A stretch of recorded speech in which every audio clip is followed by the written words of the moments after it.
Okay, I think that's a little better.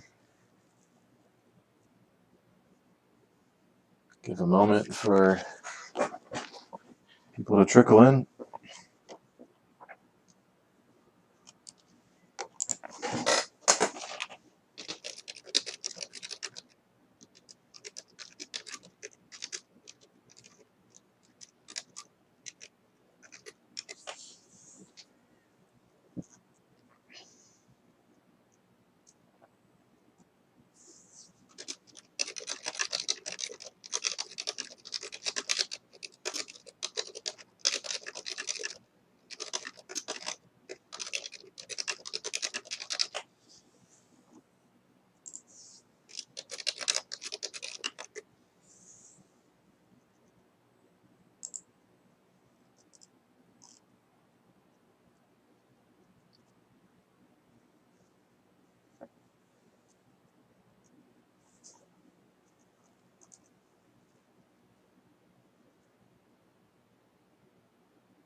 So I updated the description. This is a no license prize car run.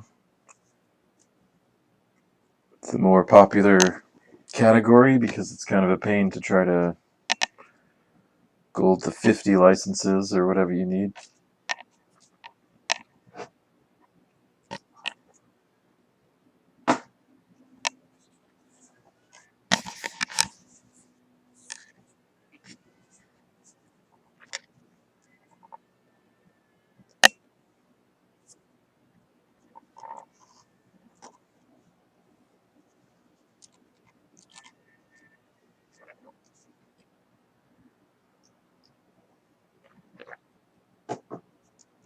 I'll wait just another minute here.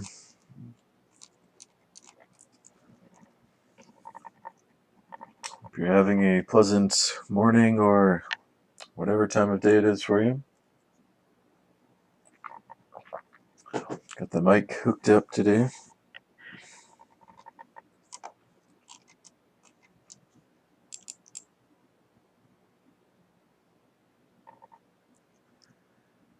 Let me know if the volume's too high, too low, whatever.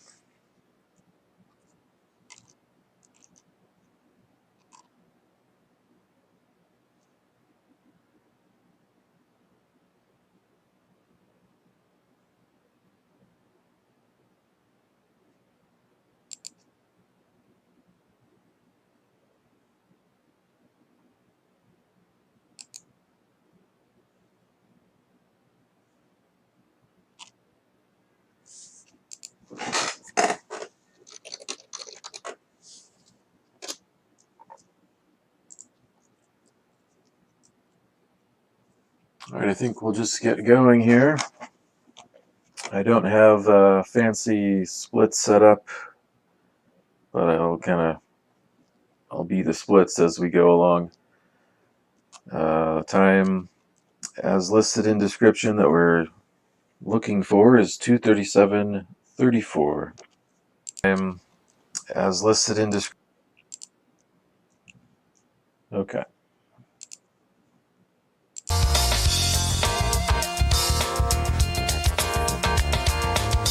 Starting from scratch, no license prize cars.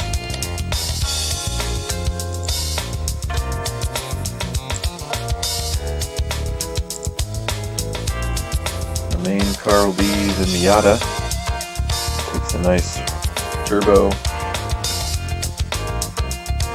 Nice and light, good torque, everything you want. It'd be nicer if you could start out at closer to the 197 races. Pretty powered, low powered on the first 4 races. But you can make it up.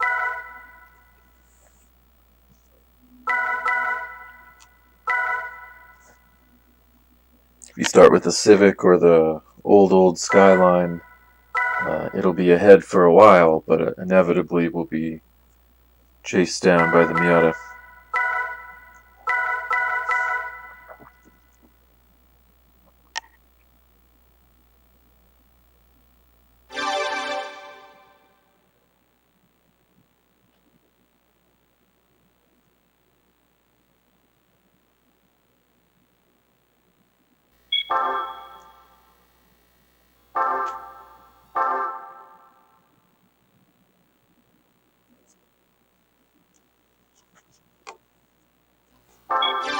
I haven't seen many runs with what I'm pretty sure is the second best car, the Sylvia K.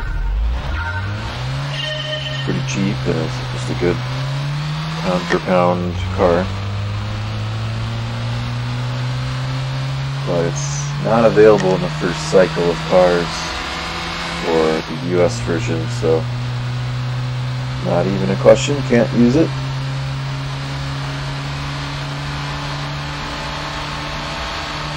You can do some power slides on pretty much all of these start and stop tests, but I just haven't invested any time in that, so I thought I'm just gonna do a normal one just to start the run.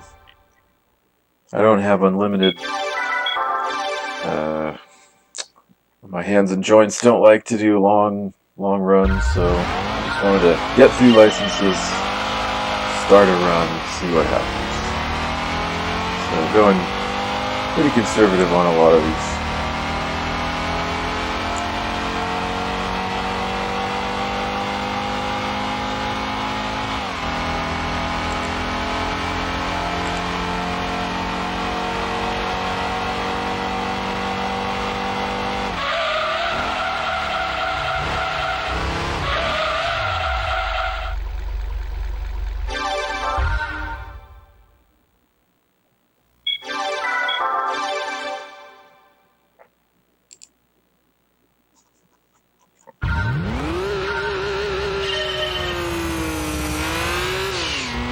Quite a lot of licenses compared to GP1. More than double, I think, 50 to 24. I'm not a big fan. Let's go to the races. What do we gotta do?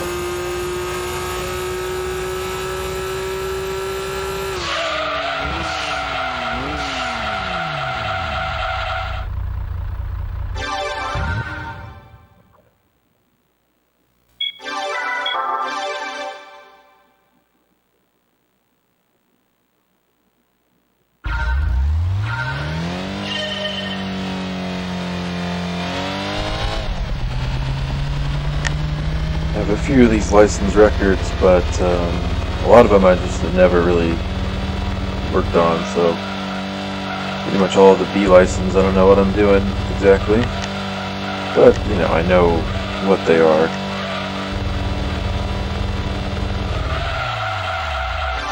Here comes one of the one of the little changes that I was able to do or try. Once you finish a license, you hold confirmation button and then wait a second, and then you start like going through the menus or whatever. But since this is like real time and not just race time, it would help to get rid of that.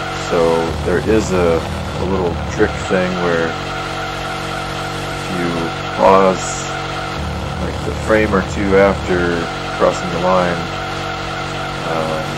you can kind of skip that waiting period. So this is kind of the first run to really commit to trying that. So you can see I got it on that one. It's not easy, and you can lose time if you don't do it very well, but I think it's worth a shot.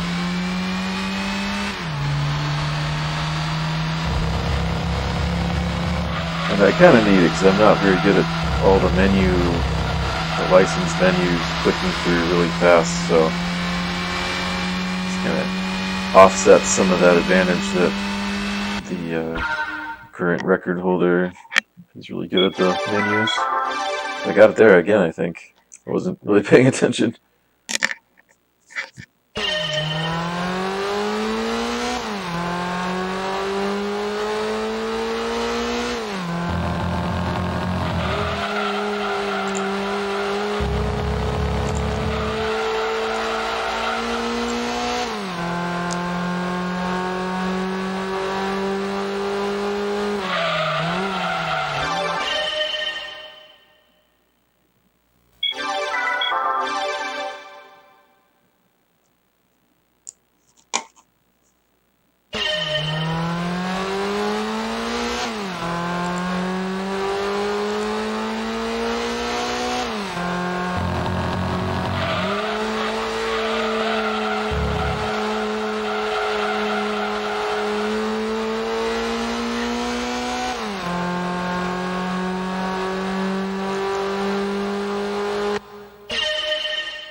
So that's an anomalously good start with the license exits.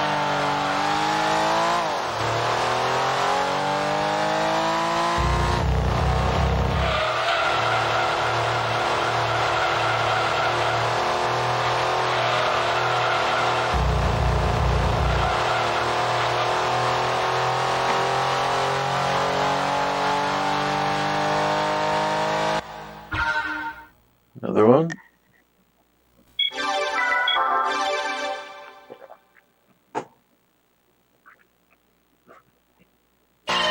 And of course, you still want to do them fast, but you don't need the golds. You go off track, it's over. So again, I was kind of trying to save the aggression for the races.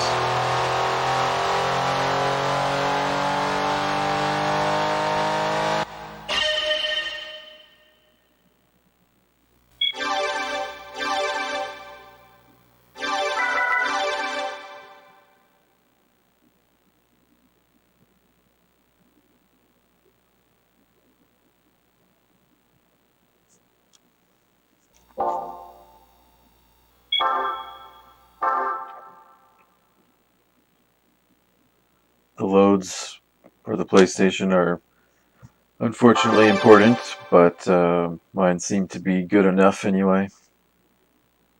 Just a regular PS2 Slim.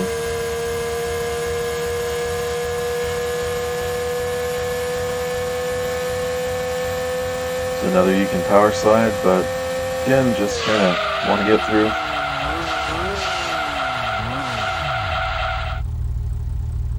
It's fine.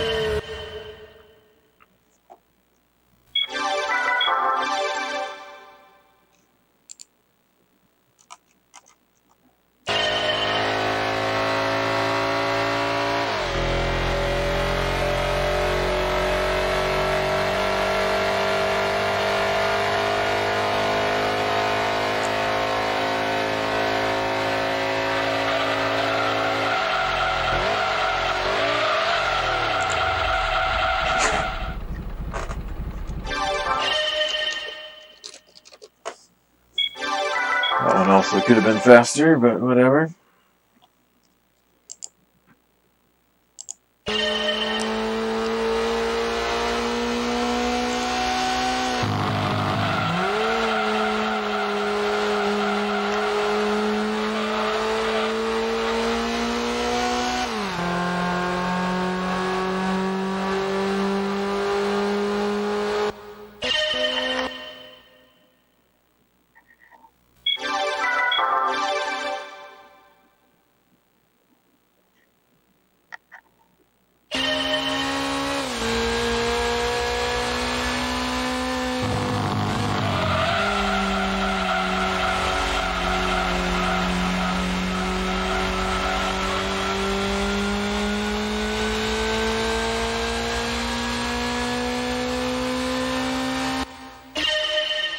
Got another one.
Forgot to immediately shift with this Super. I don't know why they start you off on quite a few licenses a microsecond from hitting the rev limiter. Just have to hold shift before the license begins.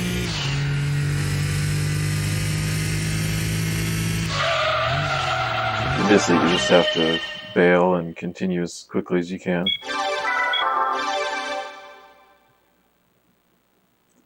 But doing well above average on those so far.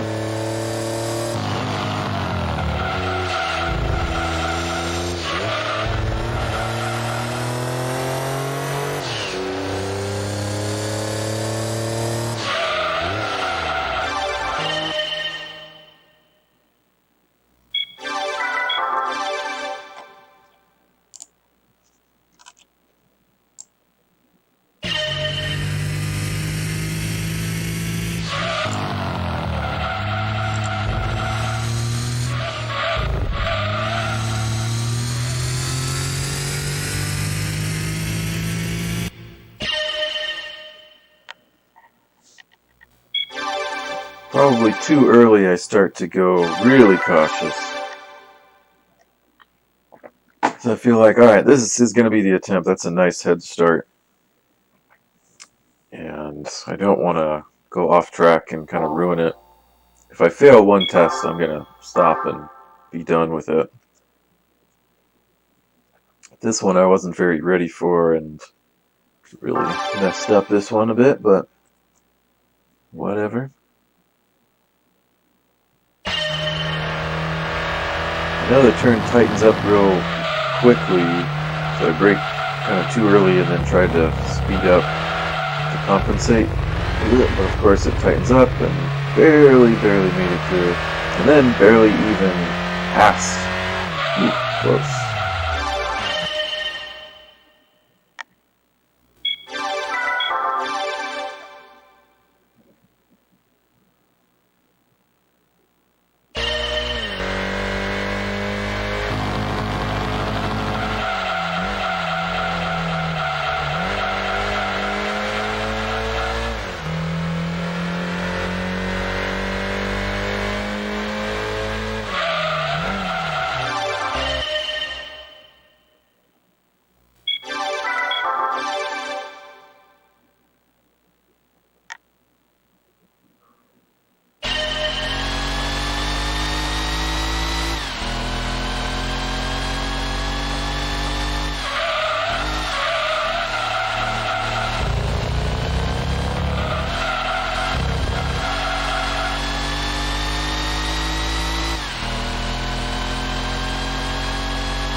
Feels good to have a so-so license and then completely save it with the exit trick.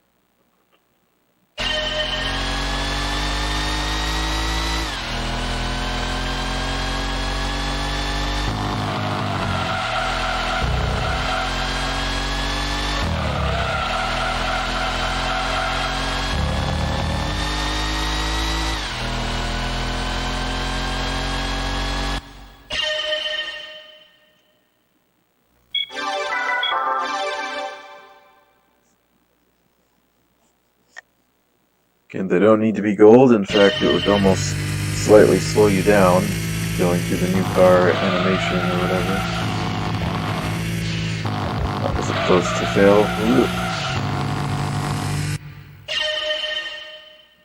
Again, just doing really well on these exits. I did just one run before this and was not as good on these exits.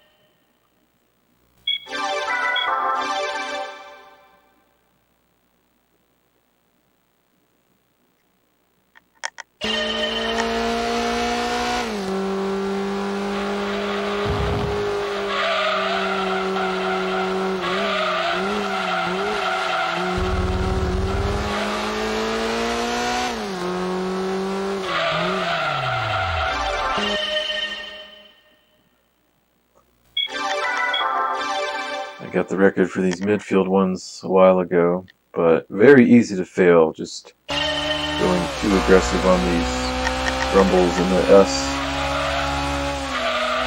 It goes nice and easy.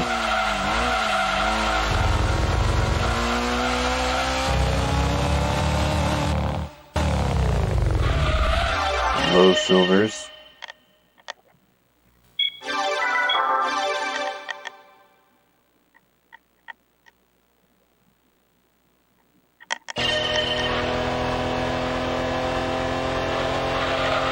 I think there's a wall ride you can do on this one, but I don't want to mess around with that.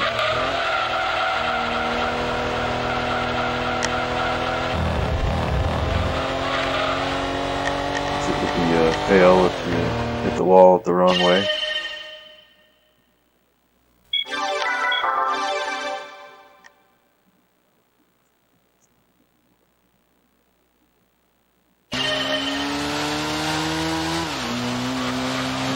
Fairly easy to spin, but it's plenty of time to spare otherwise.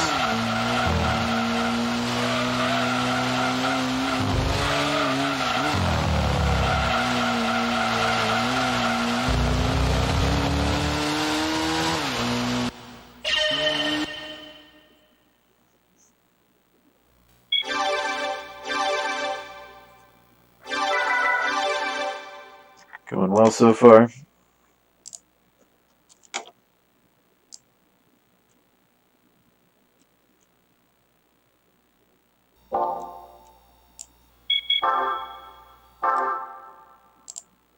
I think we're maybe a little bit ahead of the record, not much.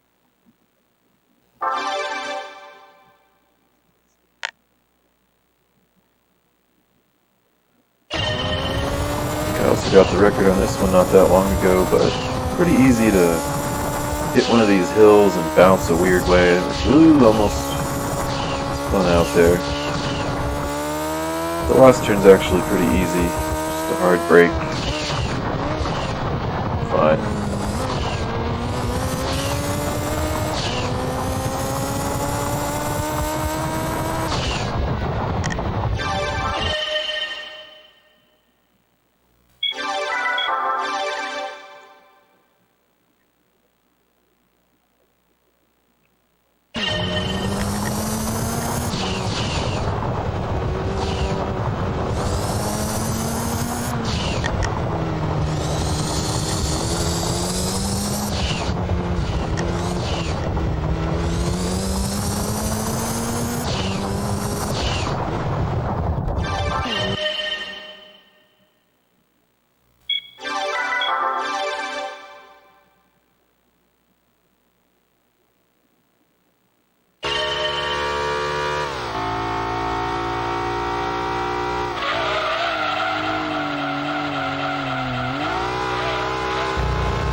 The second last set of licenses.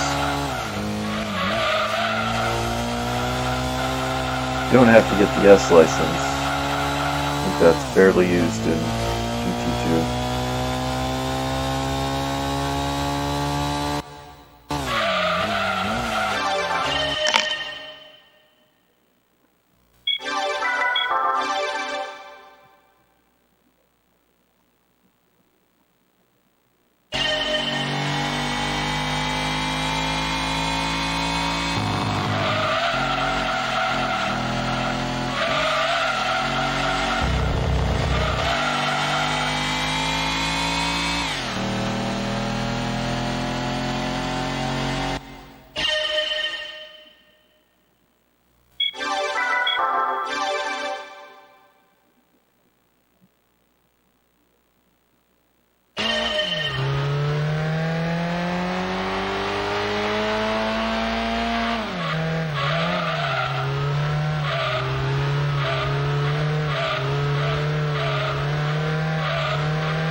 Take it really easy on that one.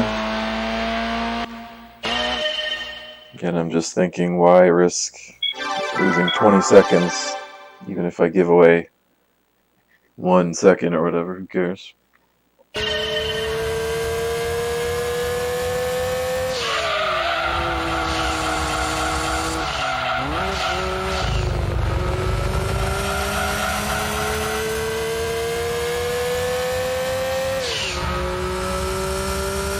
If you need to gold one, a set of licenses, it's a bit more difficult on the US version because that one that was just completed is a lower gold time, and the NSX and the IA license is harder as well.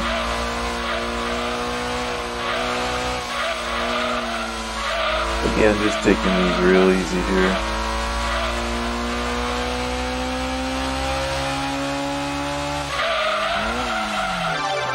Totally fine.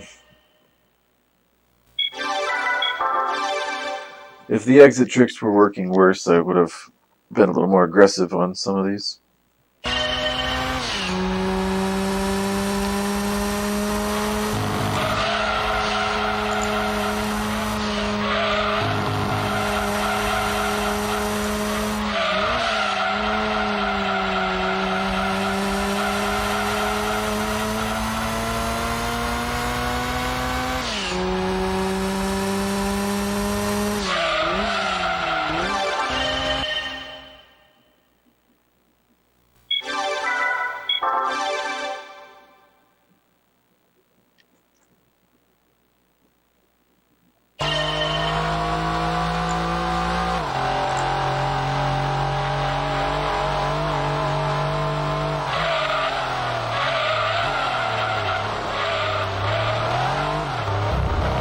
Corkscrew is always a wild card, so took that one kind of easy too. It's a decent time. Lowish silver. If you brake too late, you just go sailing off past the track, so it's not one to be really aggressive on.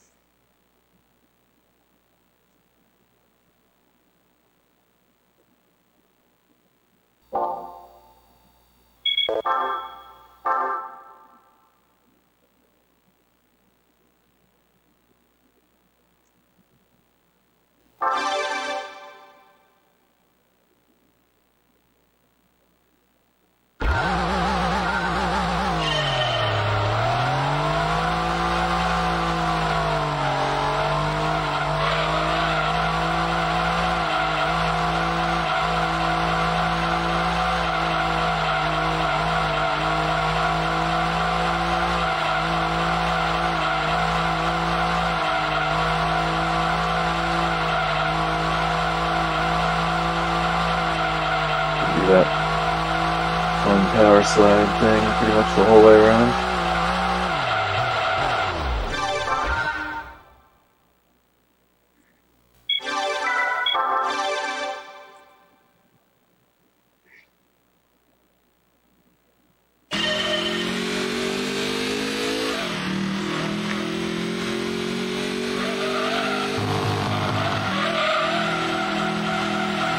Overshoot at the apex a bit there. Let it recover.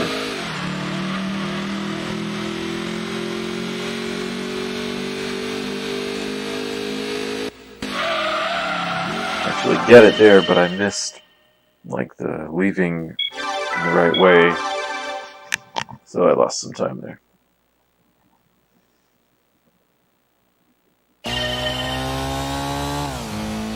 This one, gold, is 30.2 in PAL, the European version, which actually is a pretty big difference. One of the more easy ones to fail, so try not to be hyper aggressive here. 52's banking is real weird and bumpy. It's like not a smooth surface, so it's easy to go in the wrong direction. Kind of bounce unpredictably.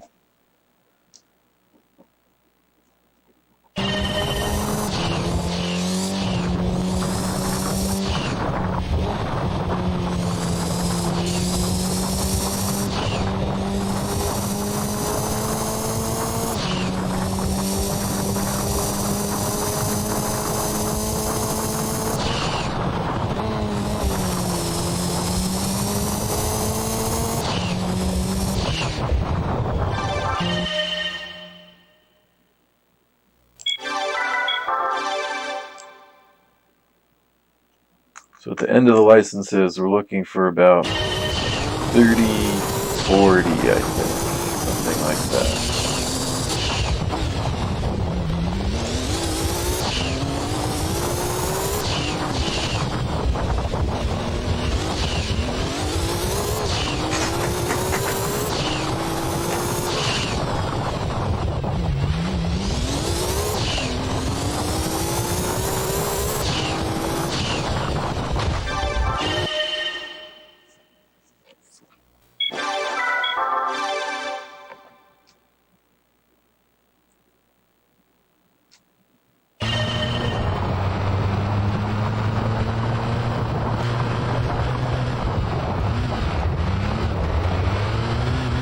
It's a little faster to wall ride here, but not much faster, so I'll just play it safe.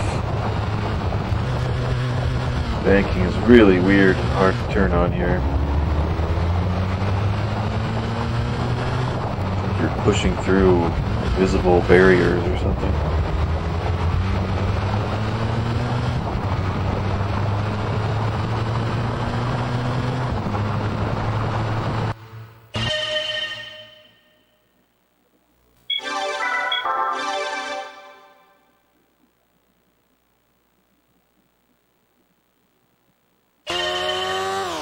There's a couple of different ways to do wall rides on this one, but yeah, that seemed a bit dangerous, so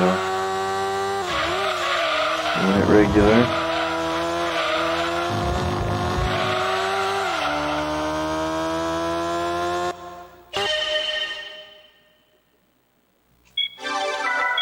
I think this one I forgot to shift immediately. Well, maybe not, that'll look great.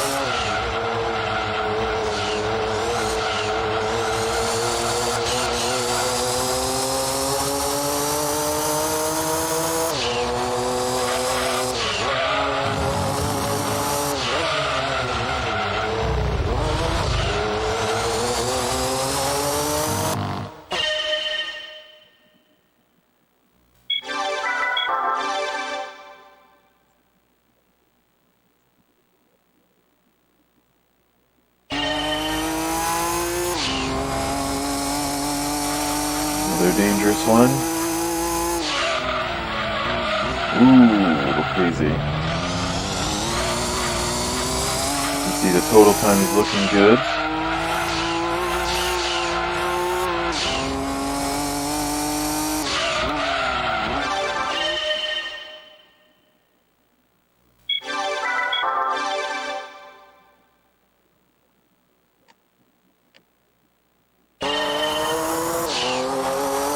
Like we're ready for a 1330 across the line.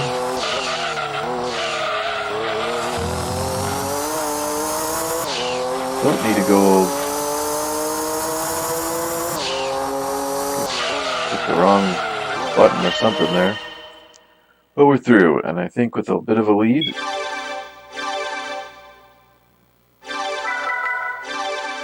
Okay, now it's Miata time. You want a car close to 197 horsepower, the first limit. This one, I think, only 129, but it'll make that all up later. There's quite a few ways to upgrade the car.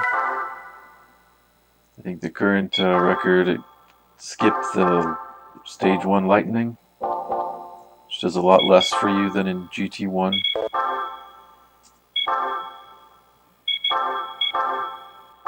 But with the extra cast, I thought I'd get the flywheel and the Lightning. If you're gonna get it, you might as well get it right now, I think. Use it for more laps. But it goes straight to the races. Doesn't have to wait to get into the menus. So either you would get it now or you get it after the first 4 races. Because you're going to go to the dealership anyway to tune other things, so you kind of save some time by making 1 trip instead of 2, if that makes sense. It takes time to get from the used car dealership to the tuning place. I think the record started with like a 140 or 139 here.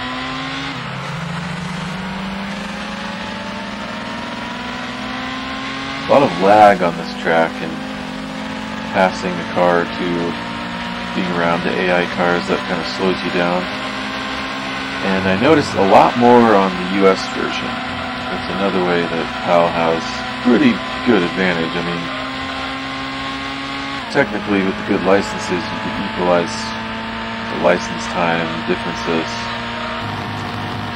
But here you're just losing time like at every start of almost every race, I think. So if these were hotly contested, we'd probably need different categories. PAL is probably over a minute faster. But the current record now isn't PAL anyway, so it doesn't really matter at the moment.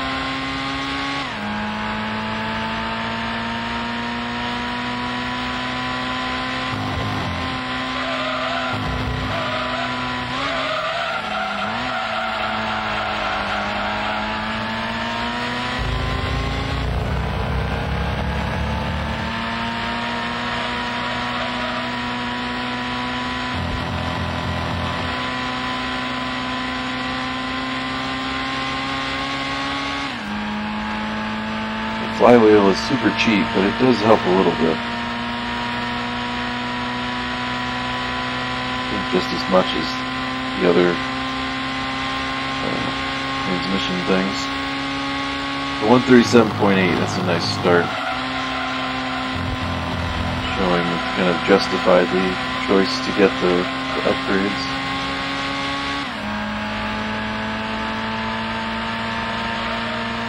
Probably want to gain like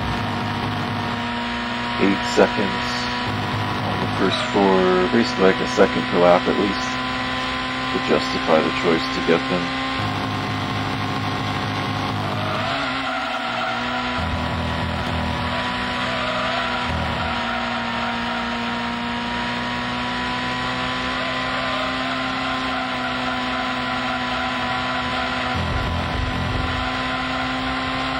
The lightning reduction, it is pretty small. Like 30 pounds or something. But you do use it for 35 laps, so I figured if it was worth like a third of a second per lap, it would be worth it. That's about what it's worth. It doesn't help a lot, but tiny bit, I think. It's like such a small difference, it's hard to really notice it. But it doesn't mean that it's not there.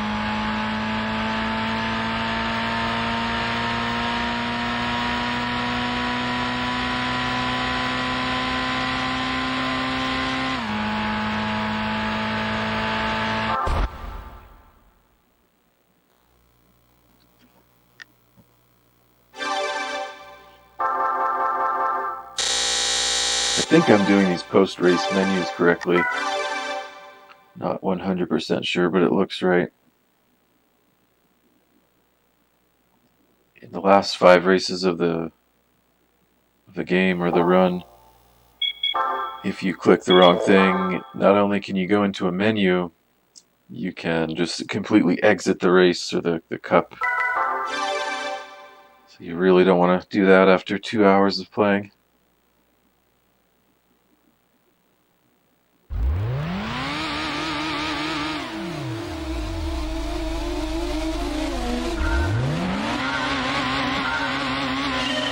It's helpful to get some of these cars off the screen a bit, for less lag, I think.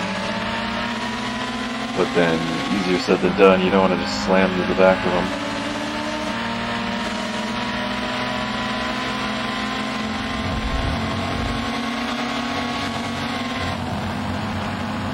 Until there's as many cars behind you as in front of you, then there's no point.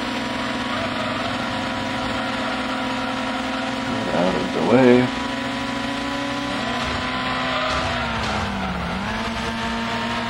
Good wall ride there. I don't fully understand the wall rides in this game. Sometimes they just give you good speed, and sometimes it bleeds away.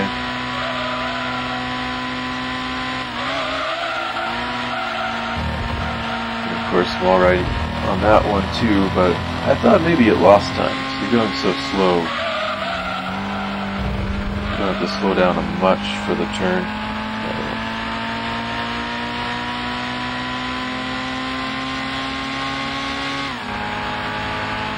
Like a second and a half there, I think.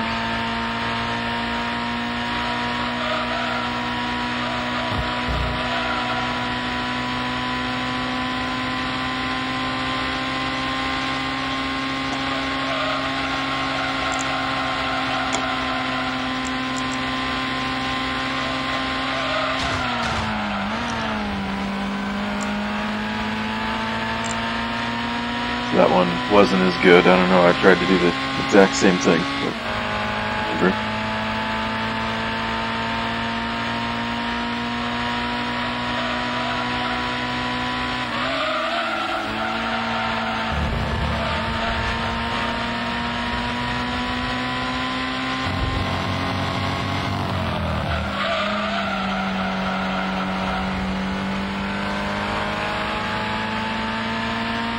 A little less time there, maybe even equal.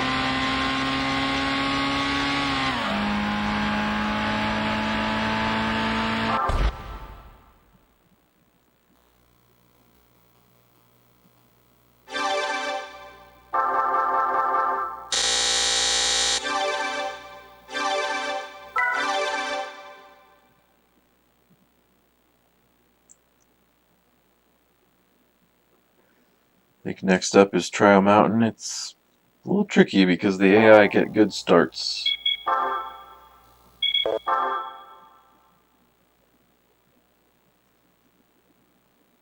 And they do not play nicely.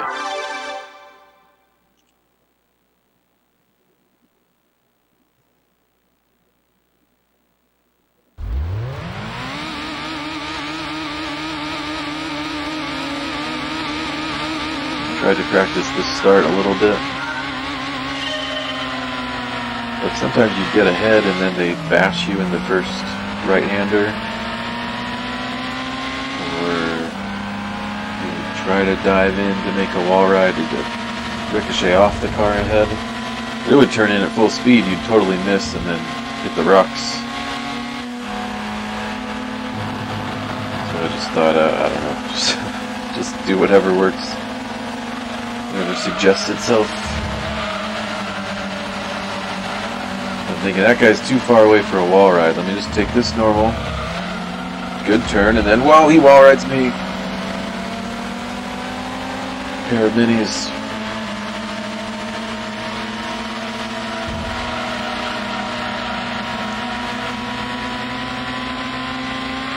Might be slowing me down a tad to have two cars in view like this.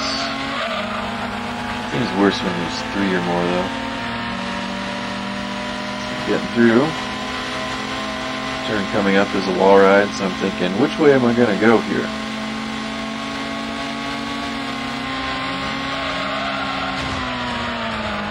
Alright, I got by. Nope.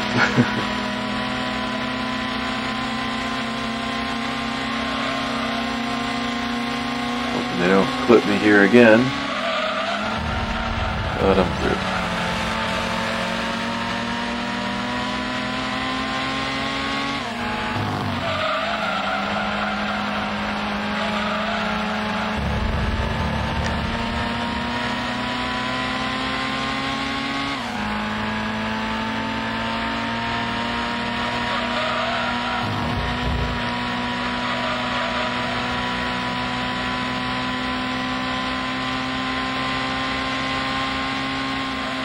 If I remember correctly, the record had a good start lap, so I didn't gain much there. But then, whoa, that fucking crazy Trial Mountain.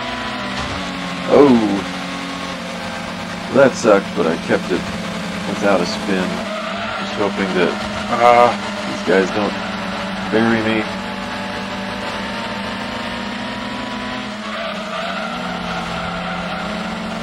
Works out okay. I can hear them so easily, too. It's kind of annoying.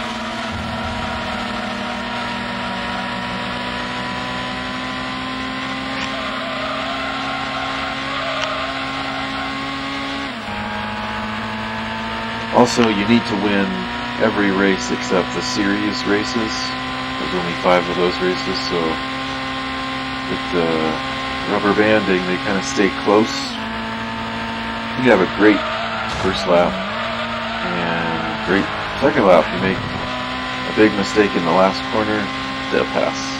It runs over basically, so you don't have time to just waste 3.5 minutes to start over or whatever. I guess you could, but certainly not getting any records by picking up 3 minutes.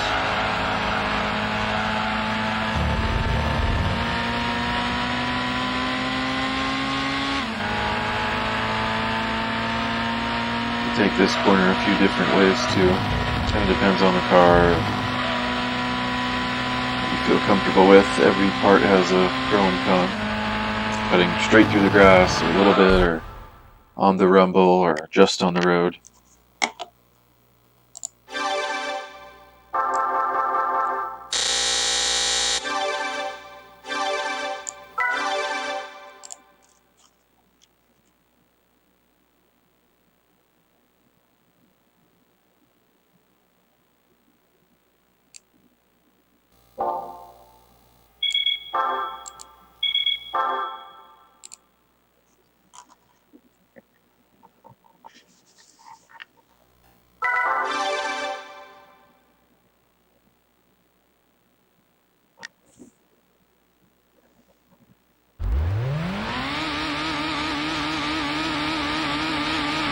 Yeah, AI are pretty fast on this one too. I think I should have been more aggressive on this first turn to just like bash into them.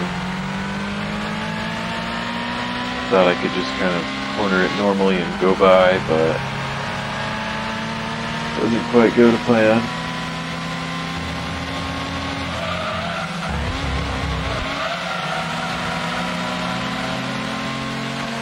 Well, I really don't want this. I'm around a bunch of them.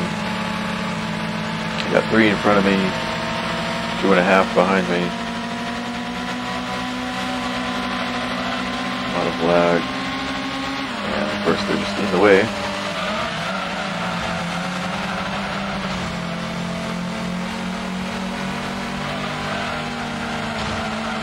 Slams me again.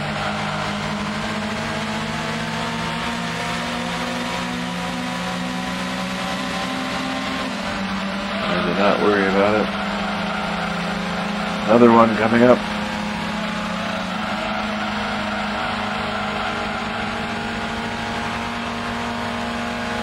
Gonna pass this guy.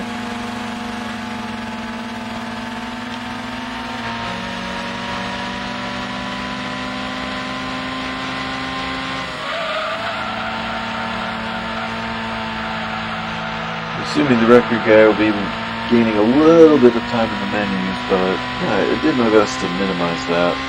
Tried to get them down okay.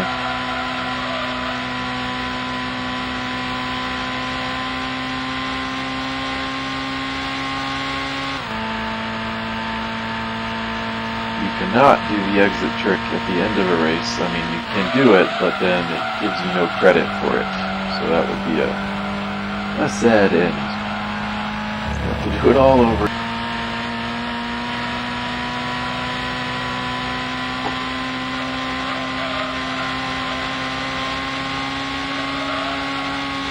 think I tried it on one of the cups too, just to see if that was different, but I think it did just exit out of the entire cup. It would be useful because you gain a lot of time. 10 seconds or something. Messed that one up a bit. Turned too well to the inside of the grass. Again, you don't want to leave the door open at the end of races, but I got a gap. Should be fine. So next stage we got, well, it can be a different number of races. I think the record does 6 of them? Maybe? This is where the strategy starts to depart a little bit, and I don't think anyone has done my exact route yet. I did see someone get suspension, and I thought, well, that's probably not worth it. I mean, it takes time to buy. Takes a little time to change if you want to change it. But I tried it and it was faster, so that'll be one upgrade I get. And the other one is going to be the turbos to take me right next to that horsepower limit. There's different ways to do it. I saw someone got the turbo one that looked fine as well. That should be like just about as fast to get that after like one race. You can get tires earlier. There's different ways to go, but you want to get some of the big ones.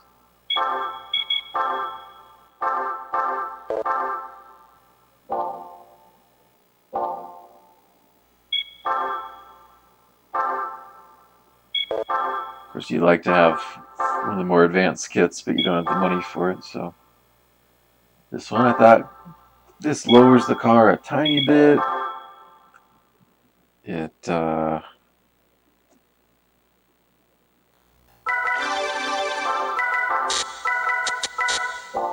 sorry, losing my train of thought as it rifles through the menus. And it's, I think, stiffens the springs just a little bit, but not much. But it does handle better. And you can put the damper up a little bit. Do something with the camber if you want. It makes a difference. Otherwise, I probably would have got the drive shaft here. It'd be nice to have two, but I think the suspension is better. Again, there's different amount of races you can do here. I chose to I'll do Tahiti in the same,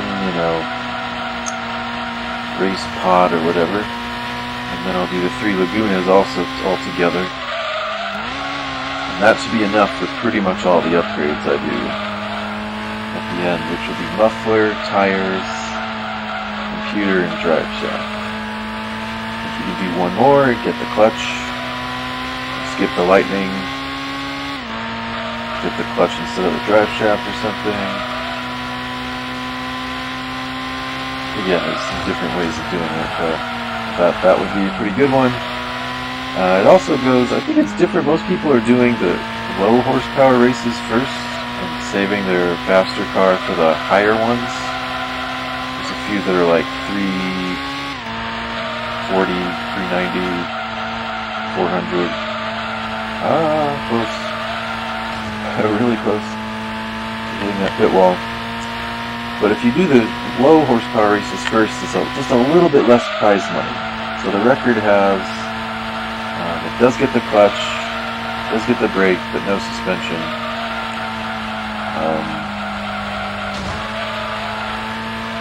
What am I saying here?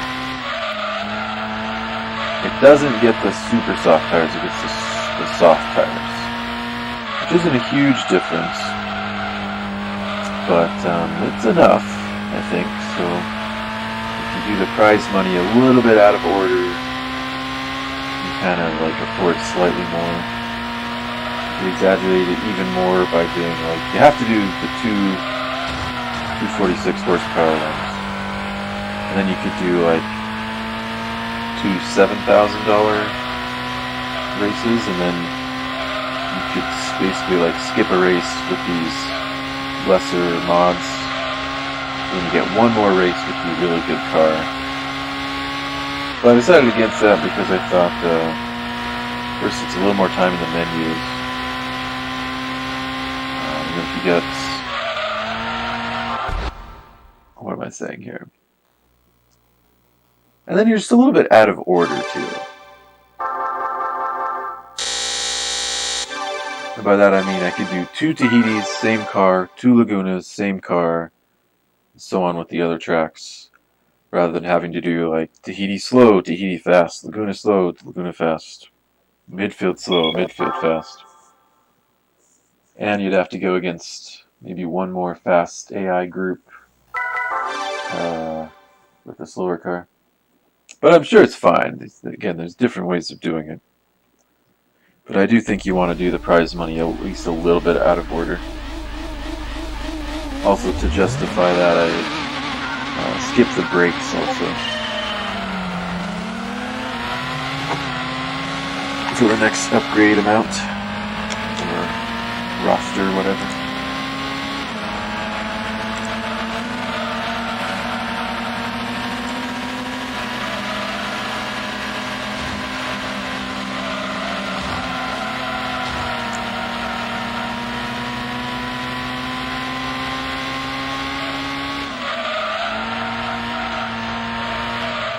start with the AI there.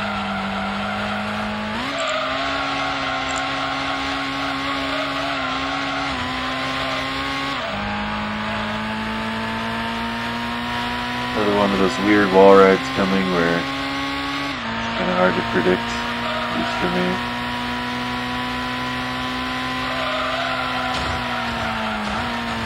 It was decent that time.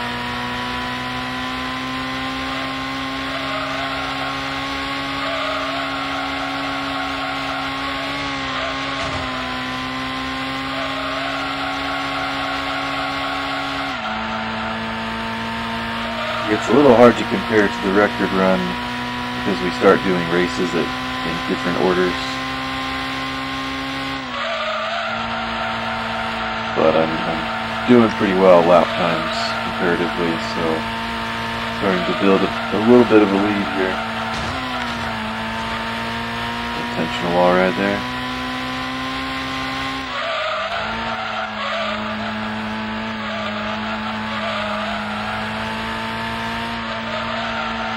You know, it can get a little tail happy, but it's a lot easier to control than some of the other cars, like the MR cars, the ZZS, or the Elises, the Lotuses.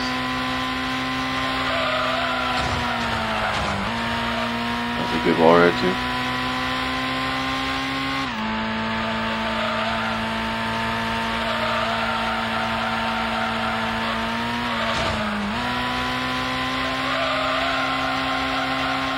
A bit tricky in that it has 3 different forms: slow with no tires, fast with no tires, fast with tires.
I think maybe with the 4 race route, you also couldn't quite afford the same stuff, like you couldn't get the drive shaft or something, which would be okay.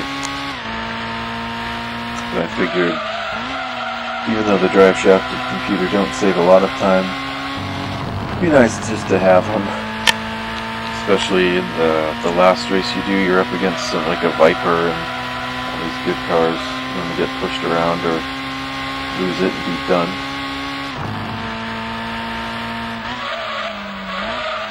I guess it depends on your load speeds for if it's worth it in the menus or whatever, but it seemed like getting one part took about 10 seconds if you gotta go back to the main menu, the main tune-up menu. Less if you're going straight to the races after. Of course, you're allowed to wall ride and cut across the dirt in this.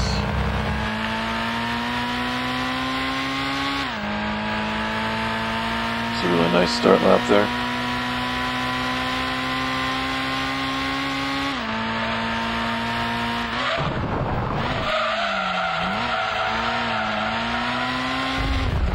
I notice as you get turbos, your max RPMs change a little bit. Not just the speed,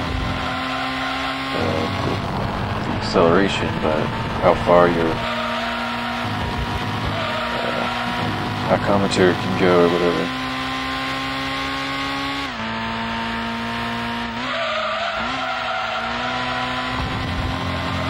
know that engine balancing changes it a lot, but seems like other things change it a bit too. In the first one, second gear maxes out at about 60. And in the third configuration, it's all the way up to like 65, I think.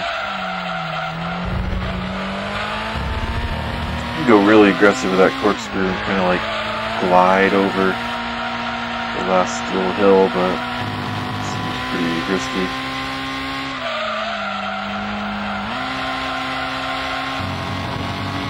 And if I had the time and the hands, I could do this many times, but realistically I'm looking at trying to get the record and maybe just being done with it. Excuse me. So yeah, I was probably like 4 seconds faster than the record. To be fair, it's done without the suspension, but still.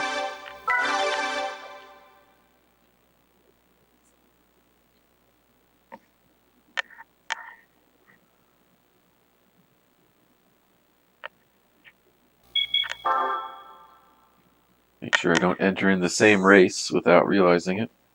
Or even if I realized it, it would be like a 10-second loss. I'm going to run to the bathroom real quick though, I'll be right back.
Alrighty, I'm back.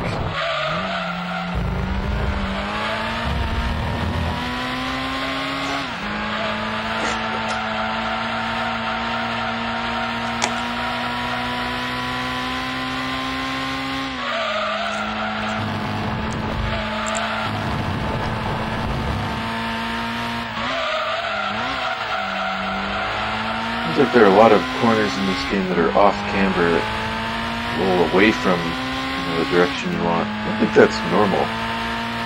It's like very common. Like that last turn there, I guess that's a real racetrack, but I think more of them in that track are with the camber than most in the original tracks, the deep forests, the Trial Mountains. Like the banking is pushing you away from the way you want to go, if that makes sense. Don't know why that is.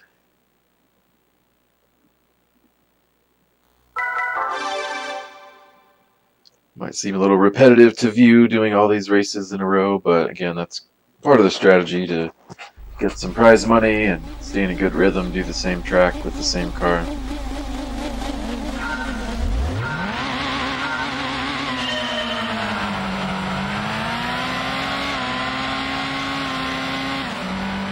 Here you're going against some kind of fast cars.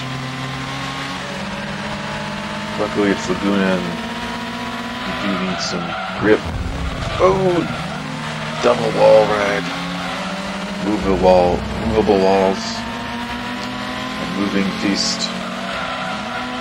That's it, I think they're gone at that point. Open up the turn a little bit. Probably don't need to be in the dirt there. Slows you down a tiny bit, but you make up for it by having a more open turn, maybe. I don't think I did any emulator practice for this.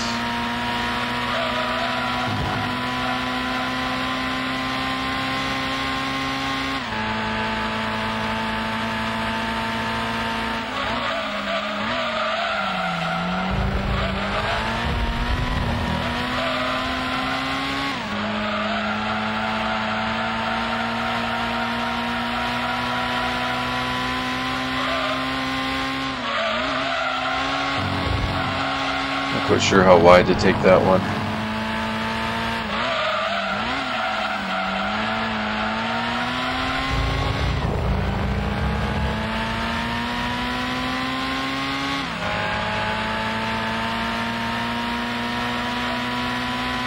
We had mid 36, 137 flat, mid 36, so pretty consistent.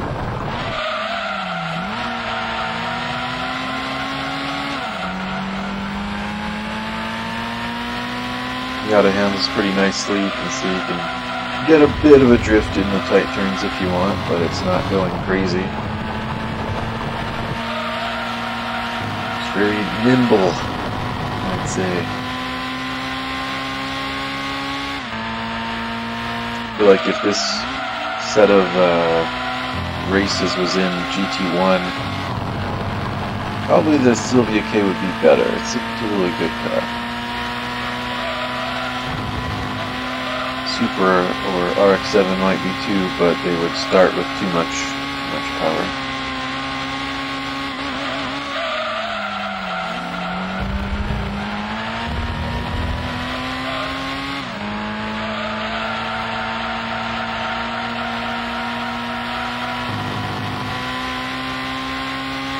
I think at the end of this thing we're up to 277 horsepower for the Miata.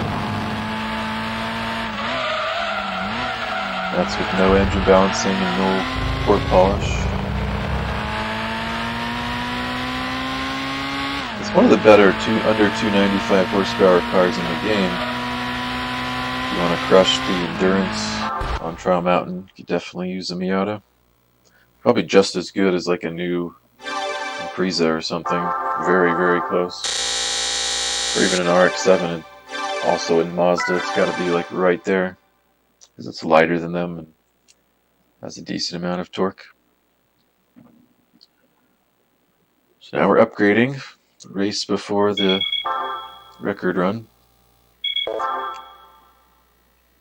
I think the roll call is we got super soft tires compared to the soft. Got the extra Lightning one.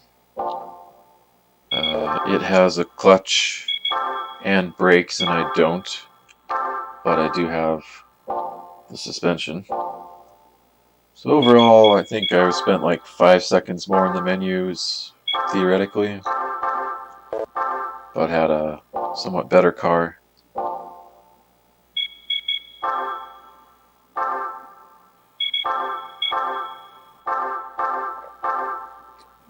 the only cars better than this under 295 would be the concept car that you have to gold the A licenses for. The ZZS, which is very hard to drive. It's one of those squirrely mid-engined cars. I don't know if any others are. There could be some close ones. Maybe the S2000 is a good one. Maybe some of the RX-7s or Sylvias. It could be close, but it's a really good one. It's a really good car for those low horsepower races.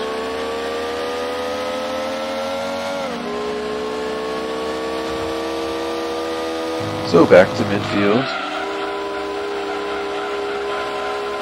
In a way, it doesn't feel that awkward going back to midfield, deep forest, trial mountain. Because before we did low power, no tires. Now we have high power, but also good tires. So the grip and speed, they kind of like counteract a little bit. So the lines are pretty similar. They just happen faster.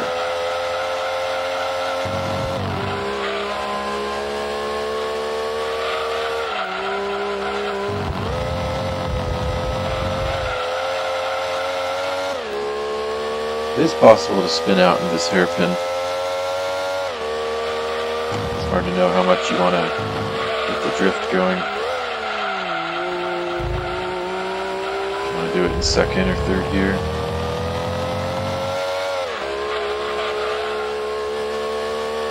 Notice the car will actually top out in this final trim. About 140 something. But just barely, so it's fine.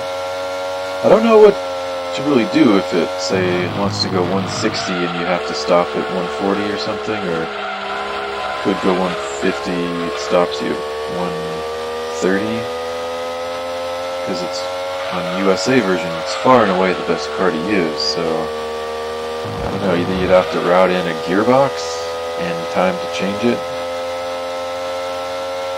less power upgrades. I don't know, because the second car from the US version should be pretty far away. I don't even know what it would be, maybe the Skyline or something, but at least a minute slower, I'm sure.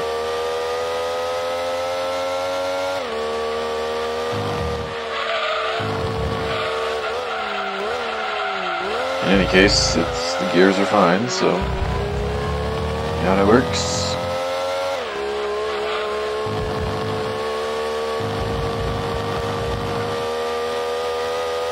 I think the record gets like a mid 15 or some high 15 here. Mid 15? Oh. There you go, second faster. The checkpoint is finishing the Miata in Seattle. I think the record was at like 140 and 10 seconds or something.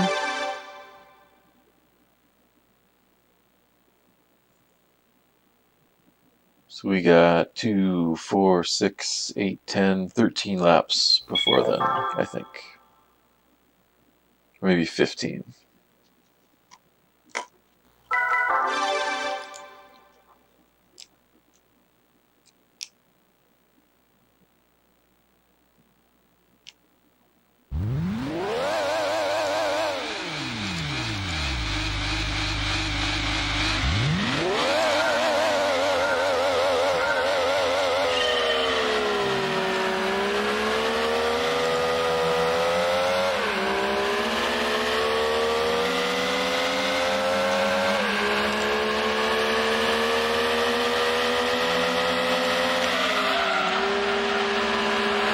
The AI are faster, but we get by them okay. You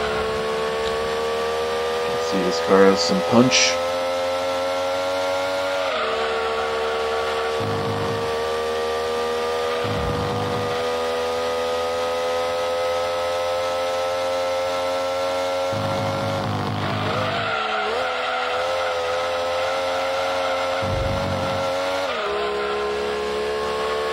If there's a couple more people, feel free to let me know if the volume is unbalanced or something.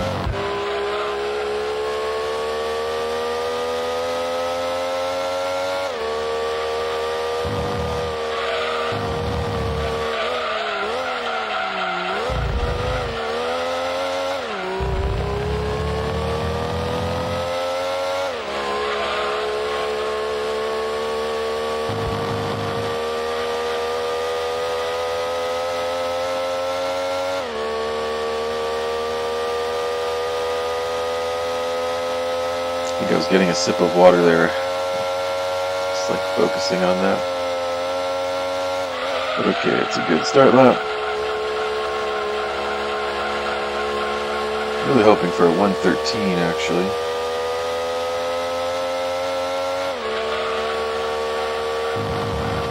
114 something last time.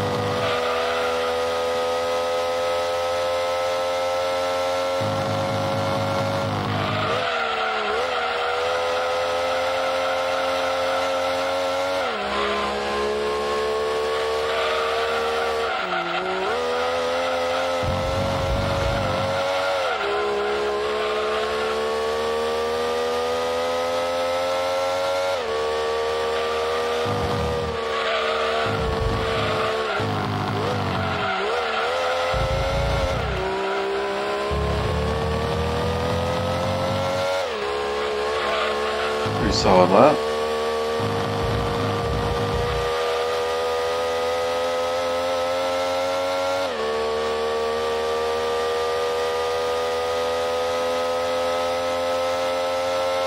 There's a mid-13.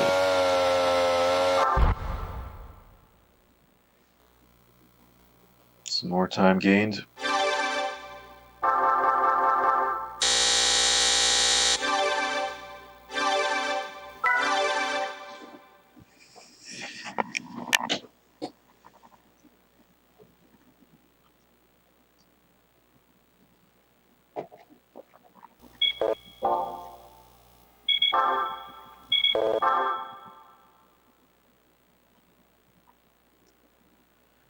Gotta remember to go back out of like roam screen, midfield races screen.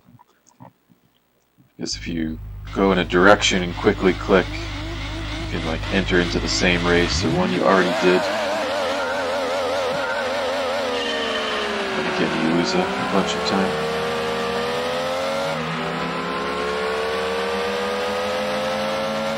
So we got the only race at Rome full for the Miata.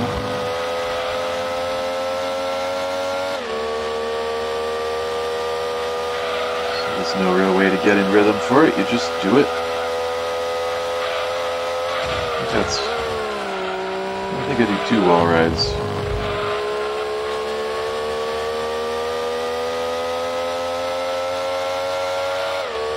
You can do one here, but it's pretty risky.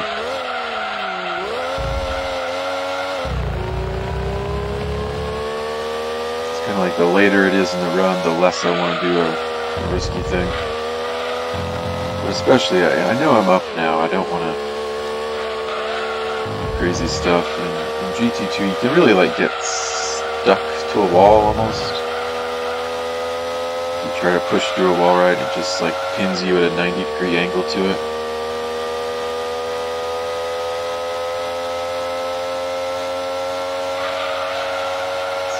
Extra time. I did do that one too. Probably didn't even help that much, but that's what I did.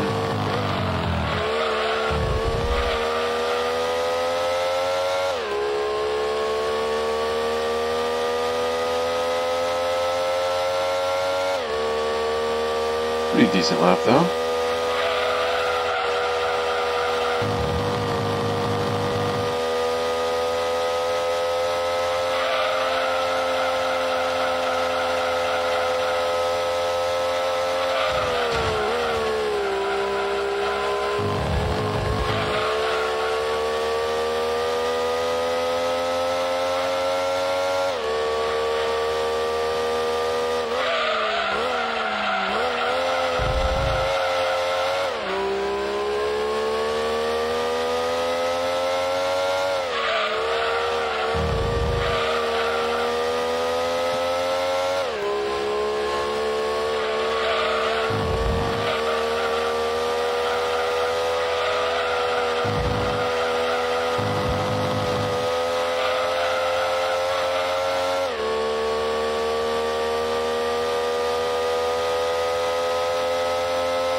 So I think the Miata would be the second best car to use, even in the prize car run where you can afford to use the ZZS.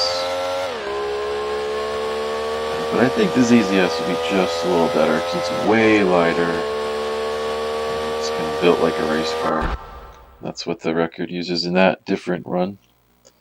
I think technically if you golded like everything right away, you could afford like an FTO limited, what do you call it, the Tavion much sooner, or you could sell one, keep the FTO, use it in the country, the Pacific Euro Cups, or if you had 2 extra, you could get an Escudo for the final 25 laps, but realistically, probably not going to happen. It's already a hard run to finish because you got the RX-7's a little wild, the GT1 road car with the fourth turbo, it's very wild, and I'm not with a wheel or a MagCon, it's just regular controller, so I don't really want to add difficulty and craziness. The odds of me getting amazing licenses and then getting through ZZS and then getting through GT1s just seems like a slog, doesn't seem fun at all. So that's kind of why I'm doing the no license run, where you don't gotta worry about perfect licenses and you don't gotta worry about the ZZS. It's kind of a natural get in and go run.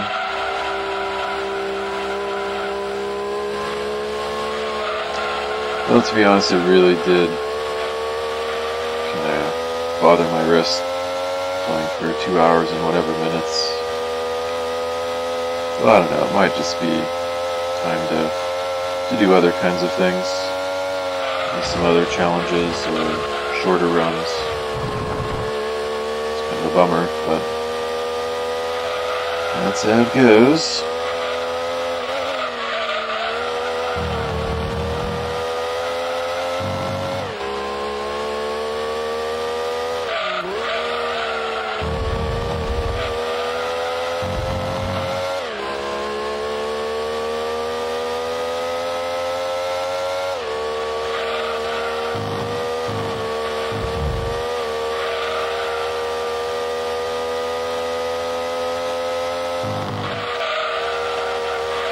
Pretty good start lap there.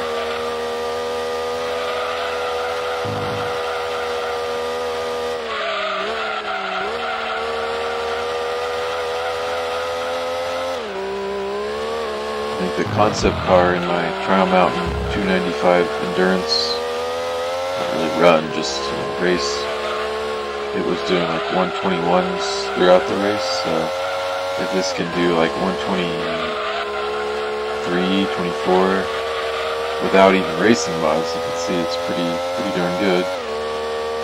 The difference is this car on this run will be doing this wall ride here, and I did it clean for the concept car, but still, to be close without racing mods shows that it's a good car. I don't know if I've ever driven it in Gran Turismo 1. It's less good there. And you don't need like slow cars in the speed runs there. I do have the license and the no license run records for GT1 if you ever want to check that out on the channel. For the no license there, I think I start with the Supra, the old Supra. And I stick with that for 2 cups, I think. And then you win the Chaser Toyota, and you can use that race car till the end. You could also use the Sylvia for the first 2 cups. Or maybe even start out with the Supra and then upgrade to a newer Mazda or something, RX-7.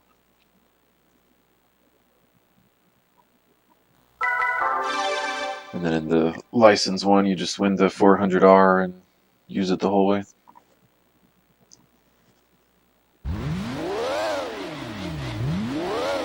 So let's see, we finished this one.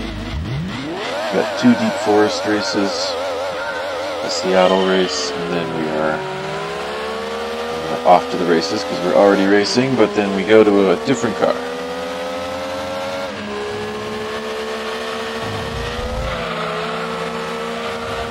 Always dicey going over those rumbles. Get out of the way. Not quite fast enough to bug me though.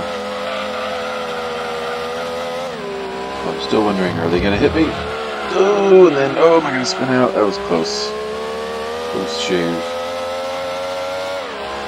Close shave, but good save.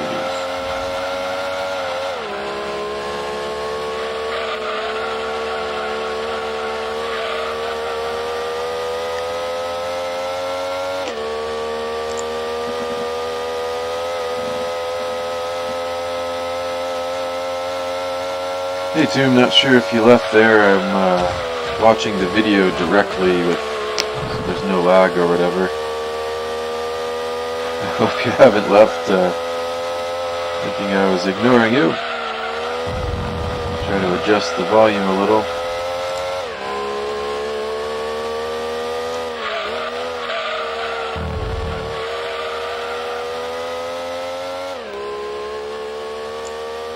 Hopefully that is a little better. No music. I just turned it off. Everyone's such a good multitasker, but I prefer to just lock in on one thing, and even just the music. I'm just a tiny bit worse. Not way worse, but just a little.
Hey, how's it going, Max?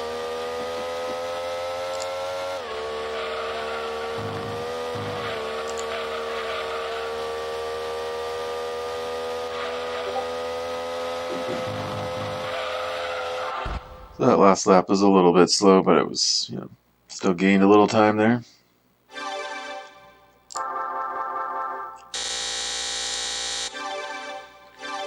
Hope you've been doing okay, Max. I just haven't streamed at all lately, so haven't really been on. My wrist was kind of fucked up for a while, but got better I'll say it got better in general, even though this run kind of taxed it a bit. You can probably see the description, Max. This is just like the GT2 speedrun with no licensed prize cars. It's about 2.5 hours, a little more. Target time is 2:37:34. Got our main steed, Miata. Since there's some horsepower limited races, you can't just jump into a whatever.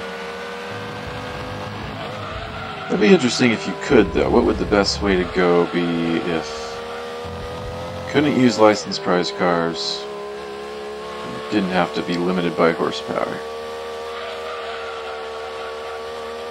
One of the old Supras, or quickly get into an RX-7 or something.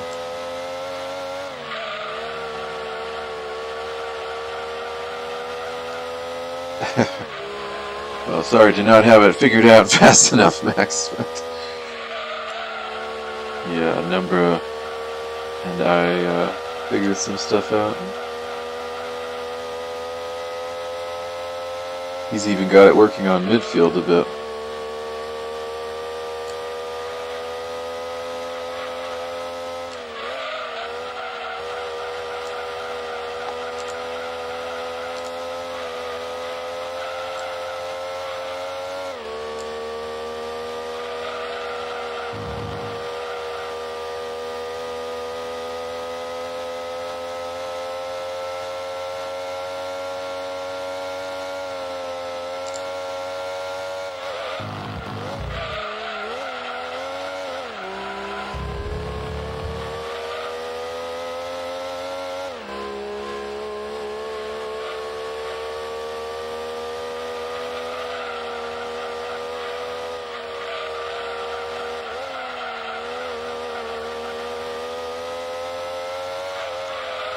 Basically, this should be like slightly slower than midfield, but pretty close. So like 1 second slower start lap. Looking for like a high 114 or something.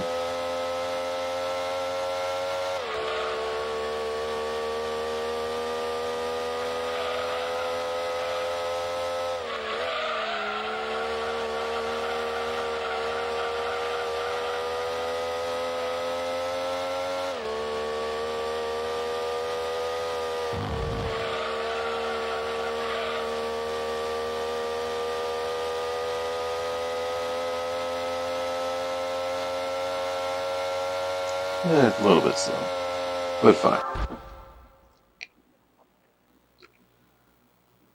Mostly due to strategy, we're still kind of gaining on the record here.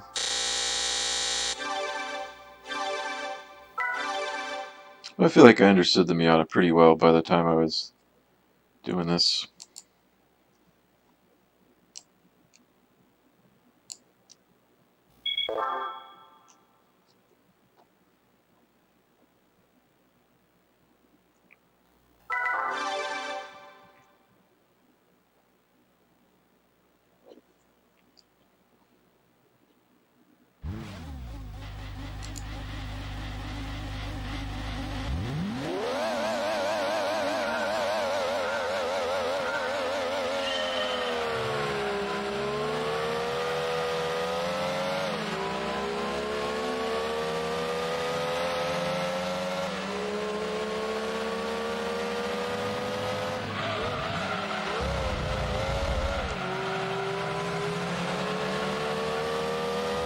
Nice sneak by on the inside.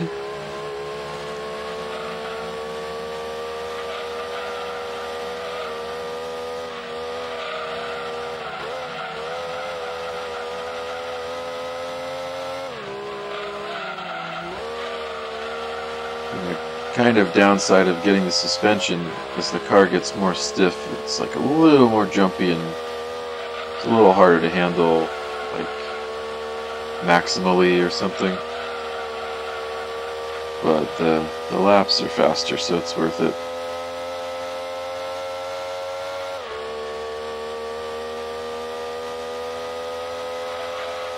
Although if it became as hard as driving the ZZS, I probably just wouldn't even do the run. Because I don't like to torture myself.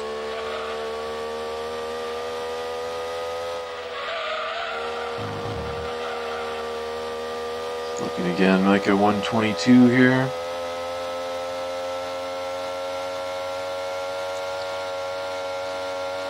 That was 0.3 seconds slower than the last start lap.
Alright, 3 more. 3 longer laps this time.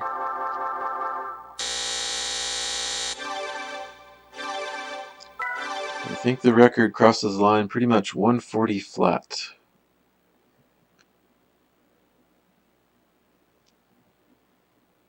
And then look, oops, big mistake. Ooh. So I forget which menu I'm in. And I click to enter a race that I've already done. There's no okay, are you sure screen, so I should have lost like 10 seconds there. Except, luckily it went to the 216 horsepower race, which it will not allow me to enter. So that was good. Lost like 2 seconds instead of 10. Or maybe 15.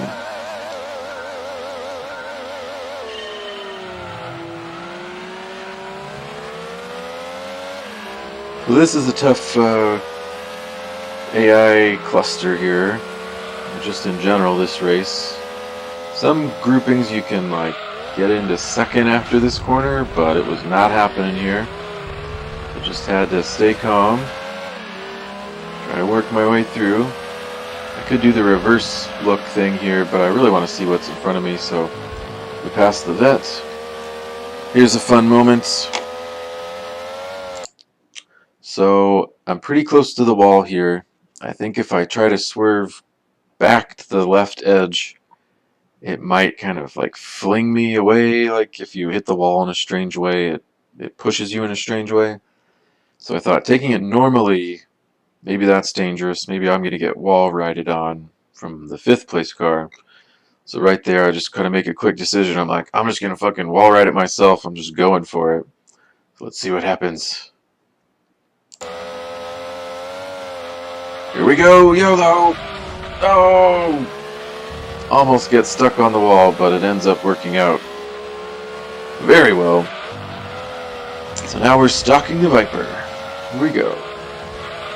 Just barely sneak in there, edge him out. Can we make this without being wall righted on? Yep. Now just a question, can he catch me on the straight though?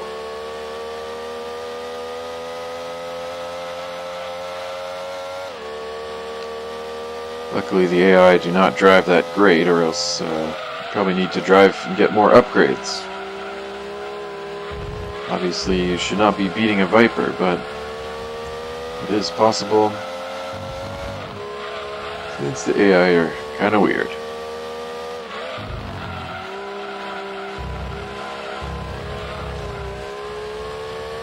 Yeah, we got like 4 minutes to finish this race and be equal with the record.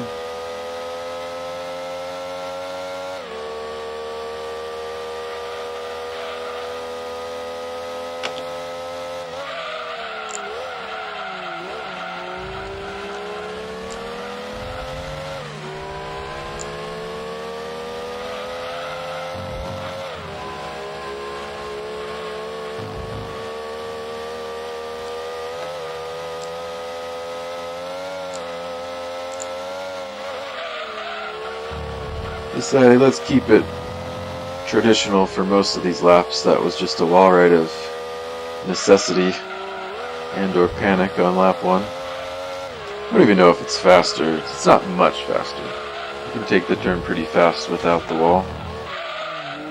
Get a little out of sorts there. Lose a little time, but AI are still behind.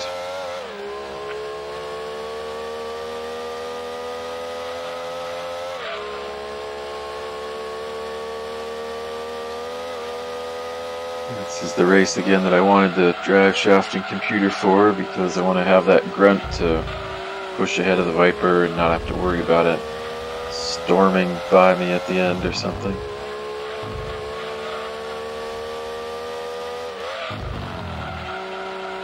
If you want to have it be even faster, you can do another race and then you can afford the clutch.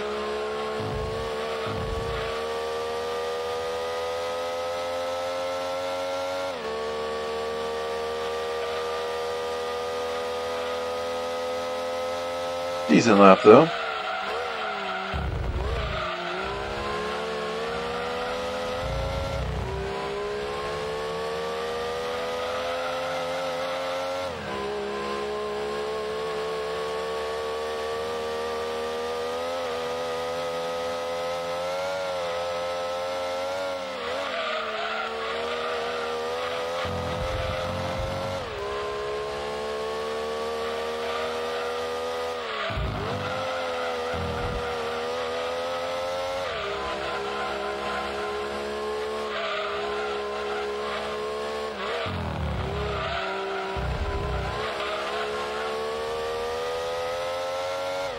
I once raced on this track in a LAN party thing in Seattle.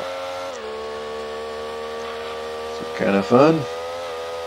Didn't have online play, or at least GT3. You could kind of call it an iLink.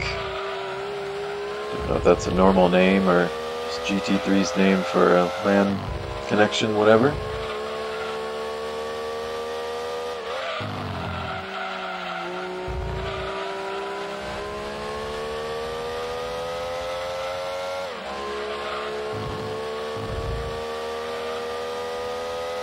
I think we're up by about a full minute. That's a good lap. I will say I did this run, or I did a run once before this one, and I was up by like 30 seconds, and I lost all of it in the last, third of half of the run. The RX-7 is real squirrely, the GT1's real squirrely. I didn't realize how out of shape they get trying to pass the AI, and I spun it like 4 or 5 times. It was real bad. So now that's kind of in my mind of like, well, don't fuck it up this time. But in any case, we've got 9 laps of the RX-7 coming up here. Like a lot of cars in GT2, it's better to have them stiff. So we got max springs, max downforce, lower camber. I decided I'll keep a little ride height just to have it be a little more stable. Probably greater potential lap time would be lower the ride height all the way. Here I almost do something really stupid. I thought I'm going to get around him, but then glued to the wall. My god. I might have just reset there if I spun. That would be pretty damn embarrassing. Spin out on the starting straightaway. Racing against road cars, I'm down 8 seconds at the start of the first turn.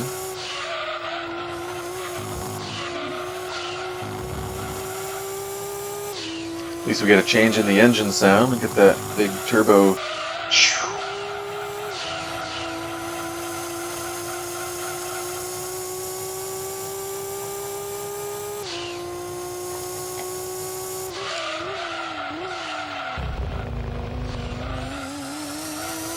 Yeah, try to get the menuing down a little bit, Max. It's a different feel, especially in the settings where you usually got all the time in the world. Just slowly set it up precisely. Here you gotta just like fling it to one side. Maybe if you had like in a car for an endurance, or you're gonna do it a ton, you want to make sure you fine tune it a little bit, but you can't mess around though.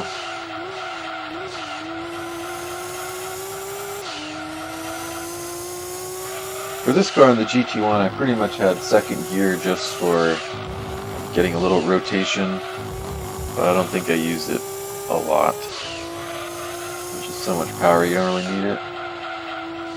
That's a good reason to not do automatic where you get stuck in like first gear, the really powerful car.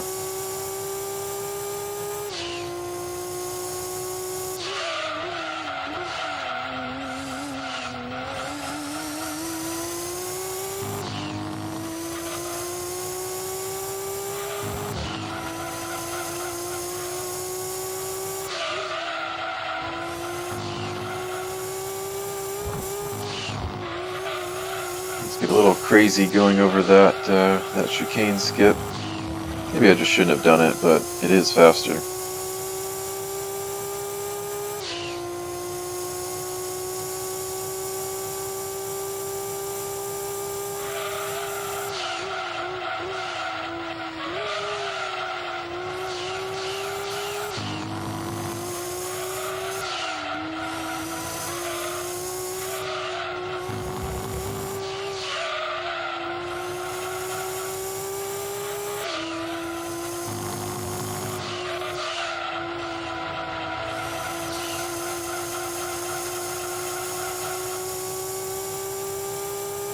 Bouncing and bouncing in this game.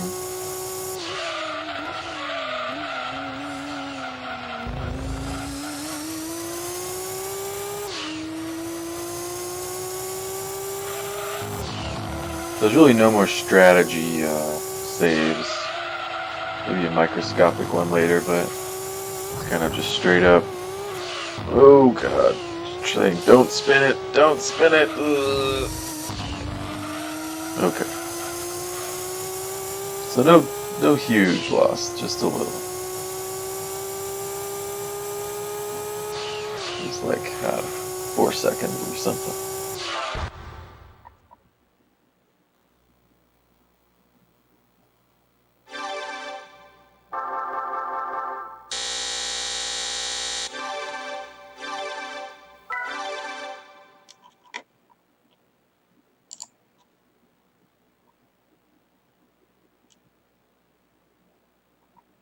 Yeah, that does help a little bit, Max, in the menus.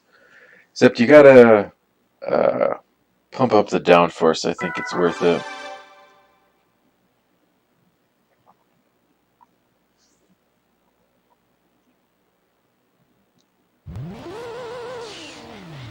Depending on, for this car you do have almost 10 laps.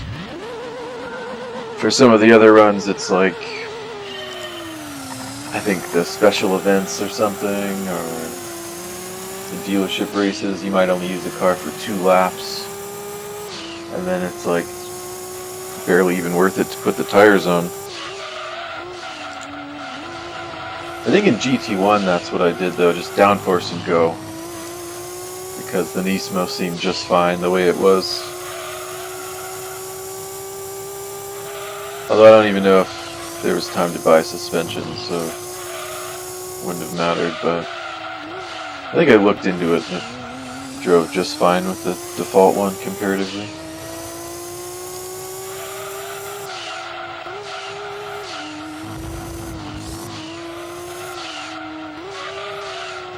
Track feels a lot different than on GT1 and 3 somehow.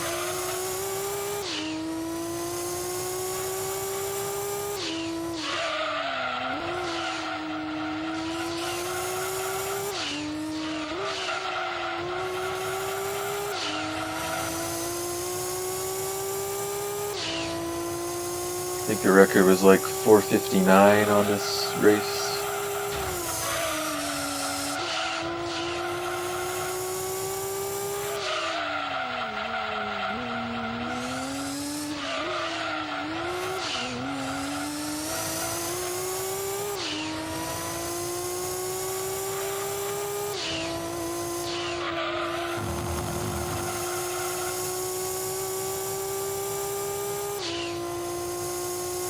First turn is kind of dangerous.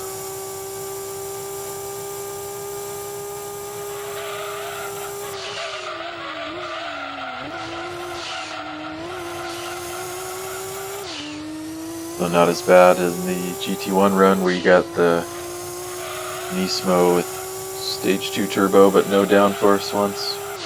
Come barreling into that turn at like 180.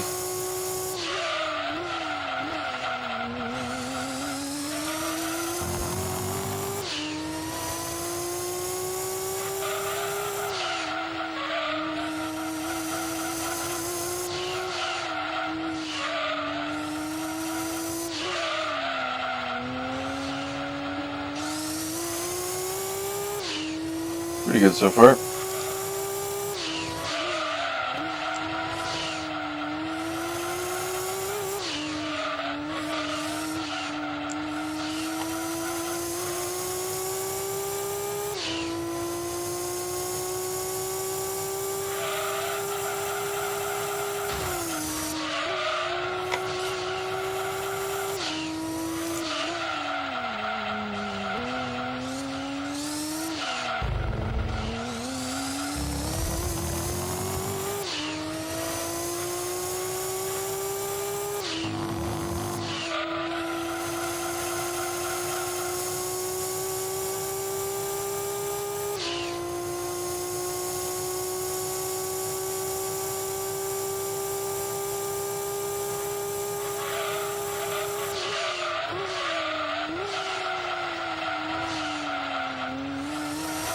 close to that sand.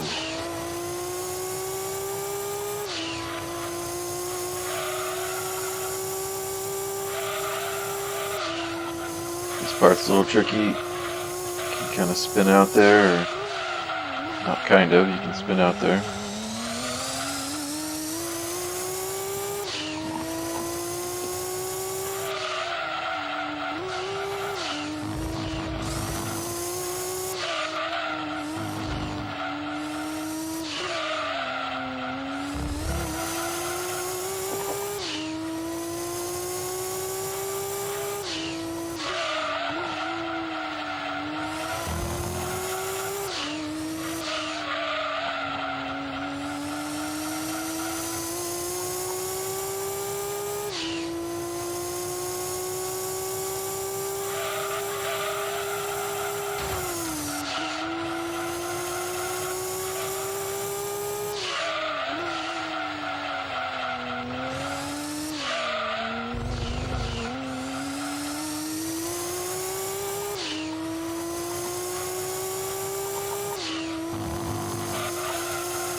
So we gained like almost 3 seconds there, I think.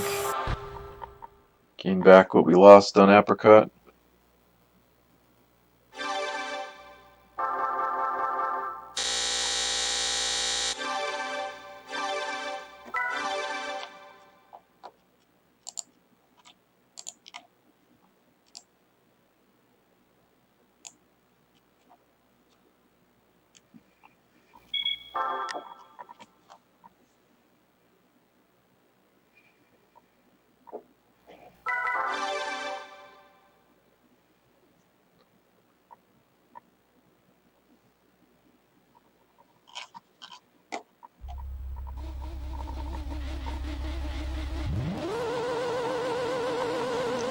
Gonna grab some water, be right back.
That last corner, but again, just wanted to keep it spinning a little bit.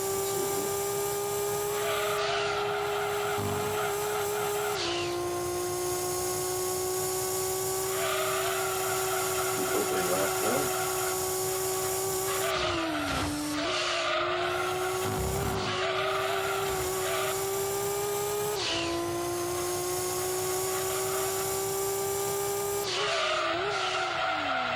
I already remember the braking on these when you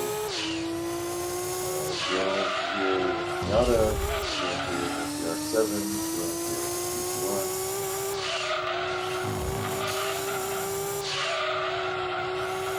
Miata slow, Miata fast on midfield. Next car I'm going to drive on midfield, PT1 on midfield. Just keep us remember the PT1. Brake earlier, it has almost 1,000 horsepower.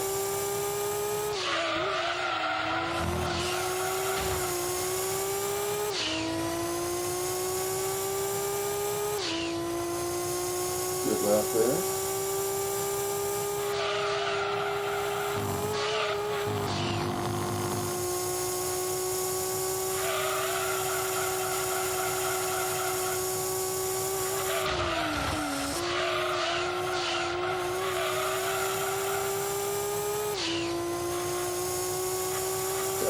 messed this up hardcore in my first attempt.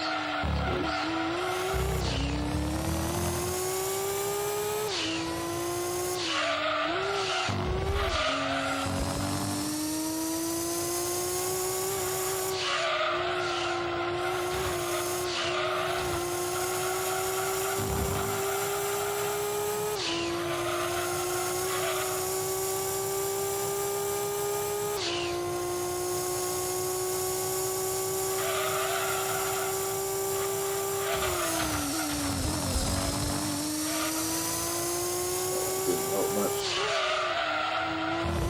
That didn't mess me up.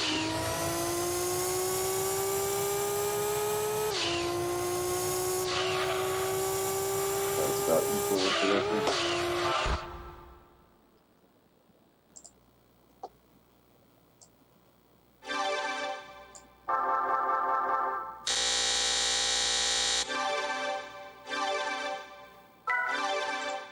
So the record, and I think everyone used the Cusco Subaru, I think. It's a good car. I think I can save like a second. First I gotta sell some stuff.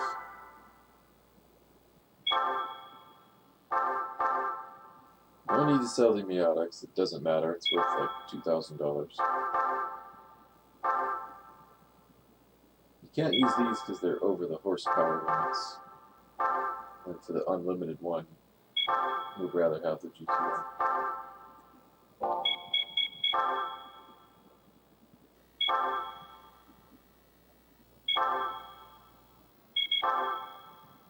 Maybe save, it would be close if we gain like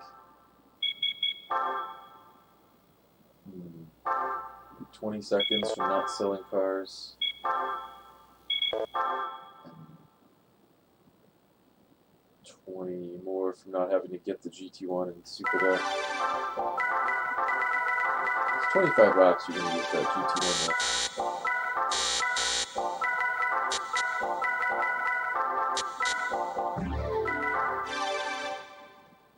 Probably still better to use the GT1, but in any case, I went with the Opel Ice? GT Ice? Is that it? Is there a Tigra in the name? I don't think that's GT3. Anyway, the horsepower in the dealership says like 410 or something, but it's like 520. Actually, a lot of cars like that. GT2. Gets rocket starts. It's nice and light. I think it's pretty much an equal with the Cusco or whatever. You save maybe 2 seconds in the menu, second and a half. Because it's first up in the special menus or whatever. You don't have to click next page and wait. Maybe it's one downside is its gears are a little bit short, so you top out just to get on midfield. You can change them, the gears, but it's like it's already set up nicely for the Dino. The only other track you have to use it on. You lose maybe like 2 seconds on the field from it, not that much. And it would take like 2-3 seconds to change it in the menu, so I thought it was just a bit simple. Top out a tiny bit, not that big of a deal. We'll get up to about 166. Take that loss, but the start laps are really good though. I'm like second faster than the first lap here.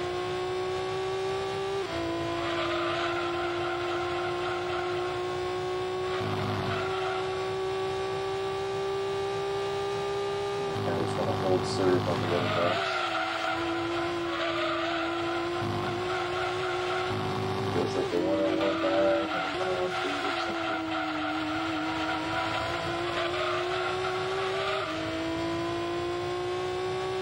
A little less stable in the Subaru. Maybe I should use that.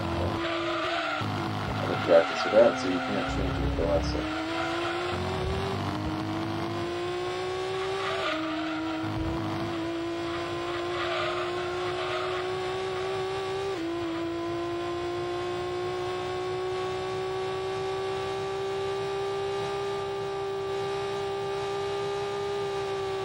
That's a really good lap there. Keeping pace.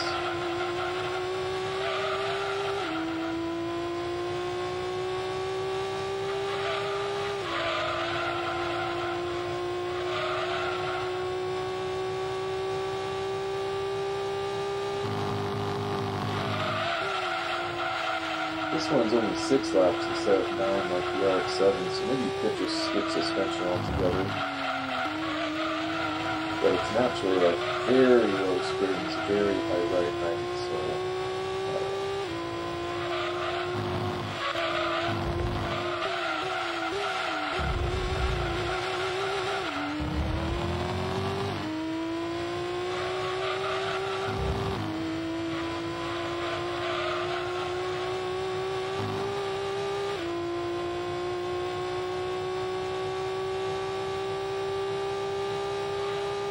it's still pretty.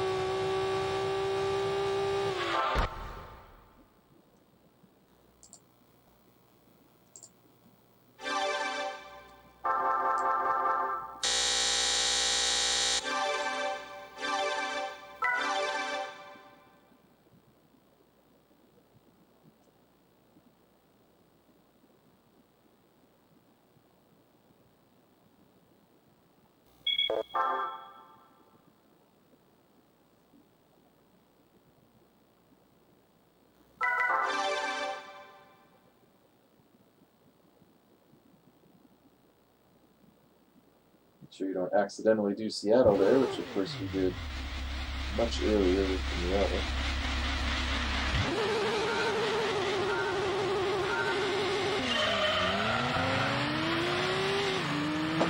Yeah, monster start.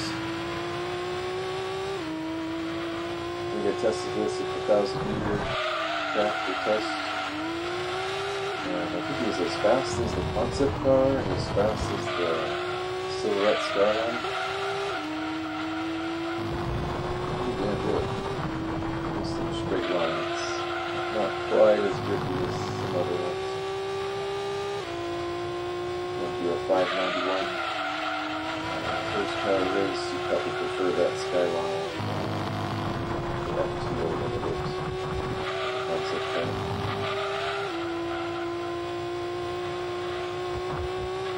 Couple seconds faster for that. I didn't have those cars, so you gotta use what you got.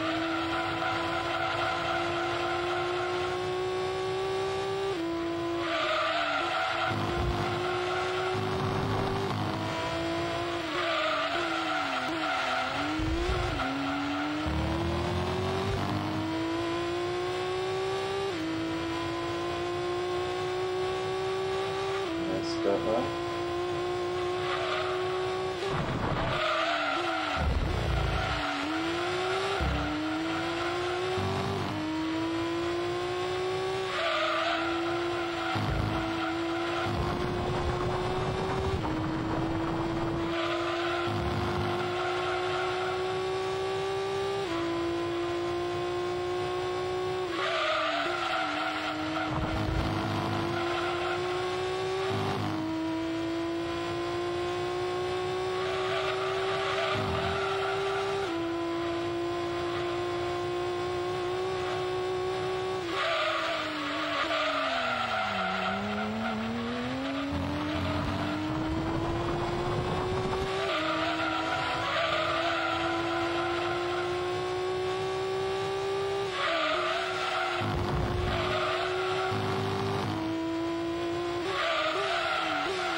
Probably about equal there.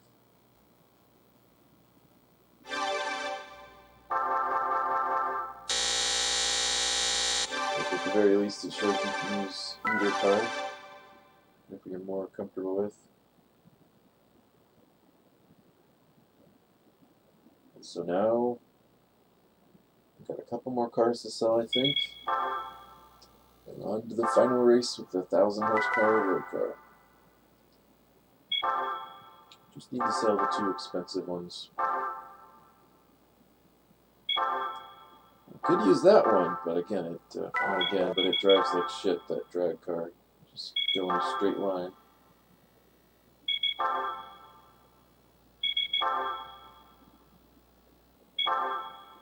I looked at different turbos. If you ran out of money or something, you could use turbo 3 or 2 and still have a really good car, but you can afford the 4th one, so you might as well.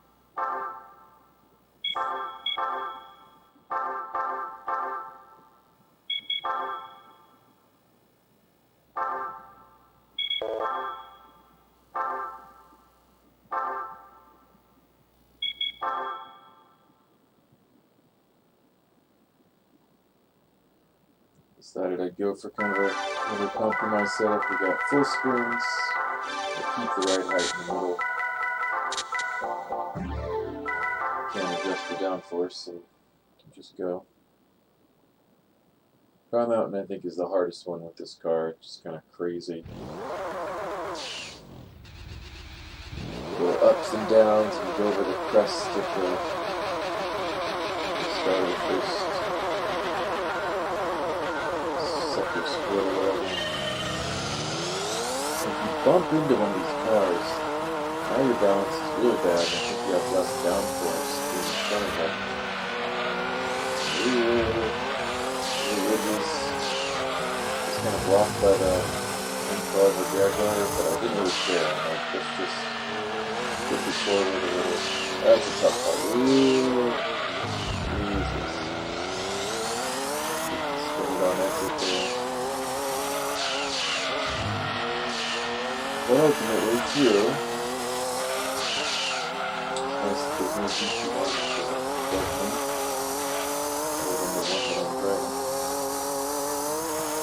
earlier run, I got almost stuck in the wall here. Messed up my balance. Hopefully that didn't happen.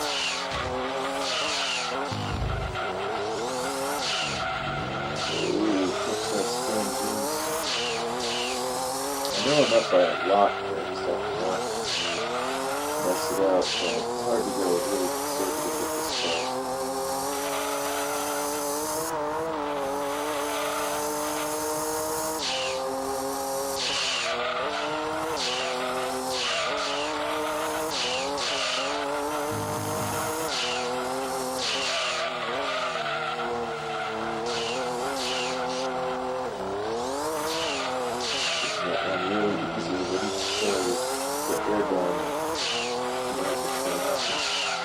You have most of the tuning complete for all of it for the both sides.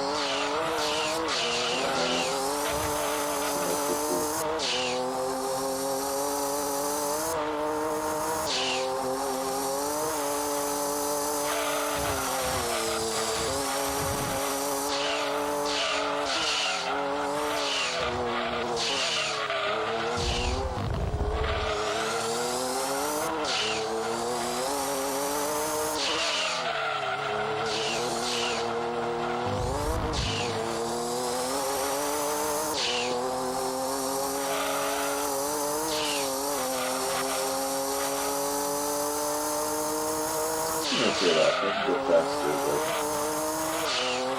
every time you're not spinning with this compressor yet.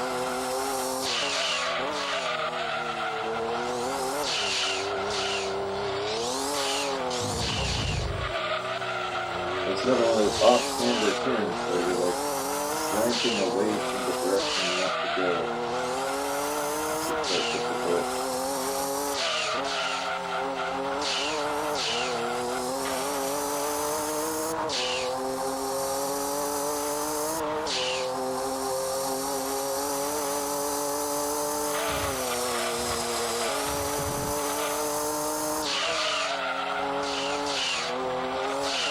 powerful wall ride.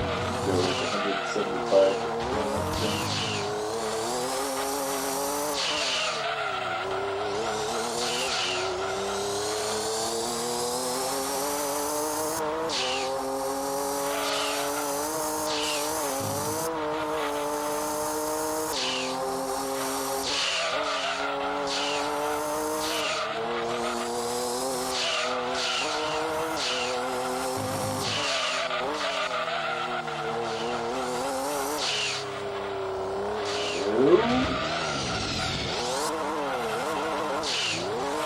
Not good, but as far as the spins go, could have been a lot worse.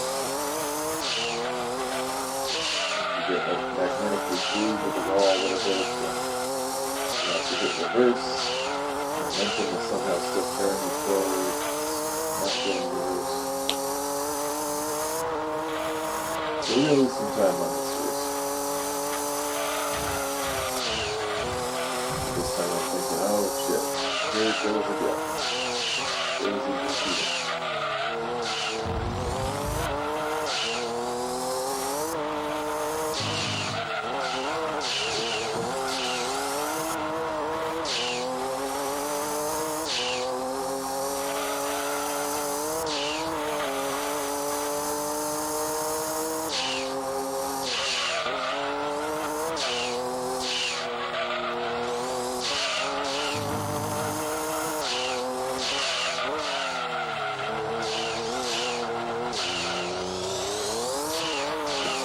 Really good.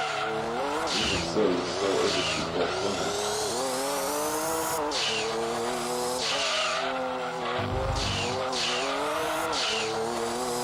Ragged.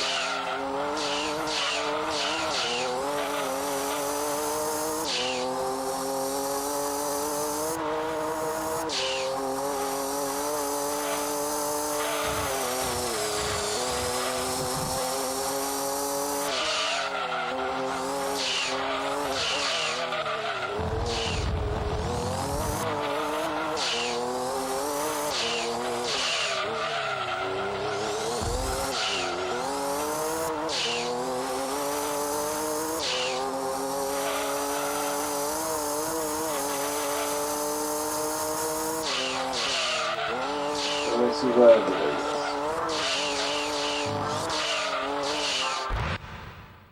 Just hoping to find the rhythm on the rest of the tracks.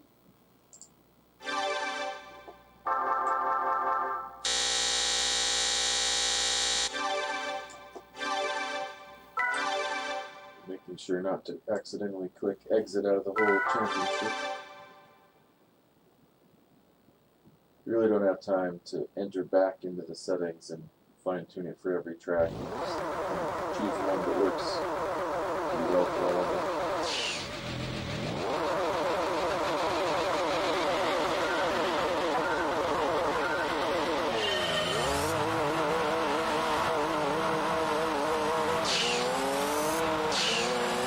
And cut into this first section right here if you want.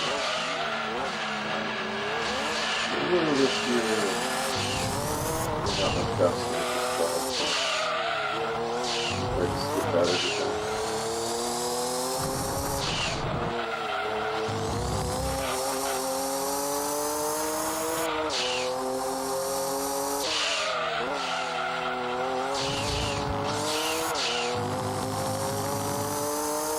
The first through this car is an adventure. Try to break way early. Still loose. Give the air going a little bit. Okay. That one is fine now.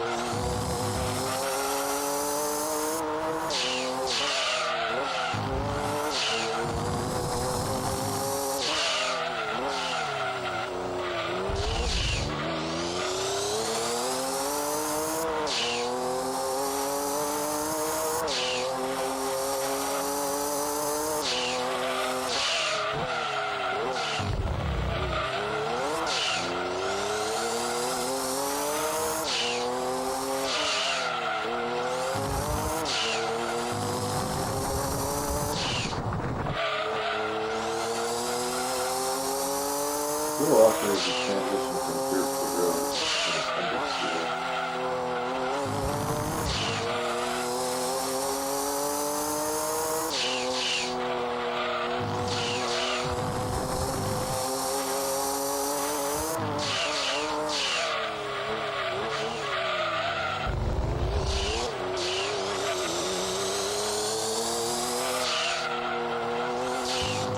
Feels a bit dicey.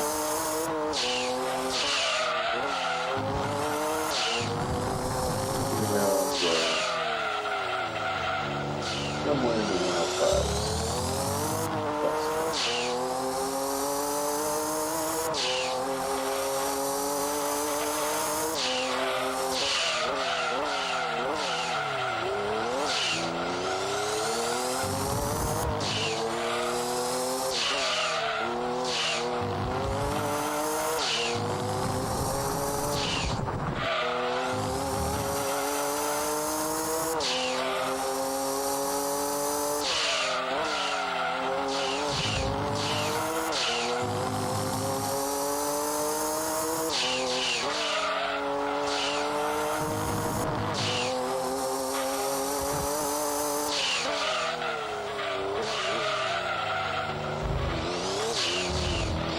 Really can't consistently try to wall ride off the foot speed barreling 130 miles an hour.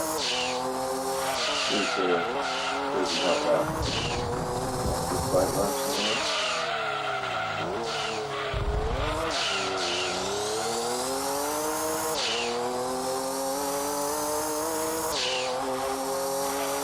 Into the 105s.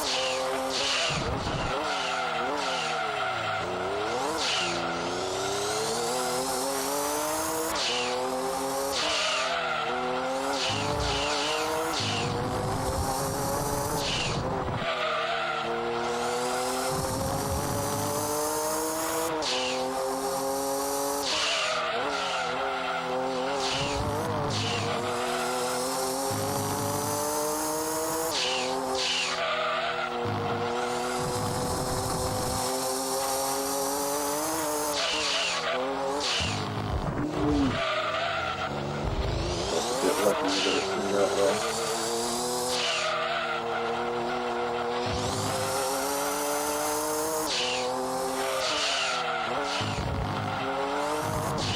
People used to try other cars for this segment, but I'm sure this is about the third best one in the game after the Suzuki, both Suzukis. Depending on the test, would be like the GT and race car.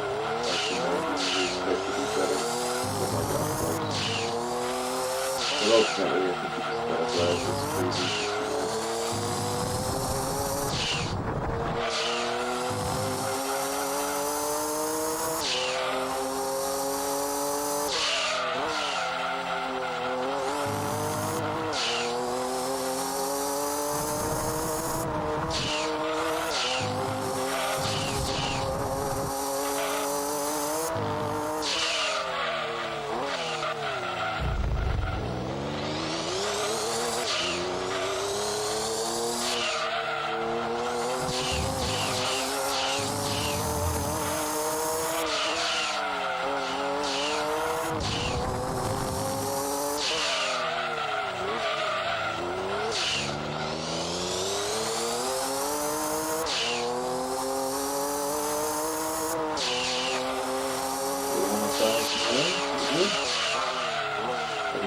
On that track.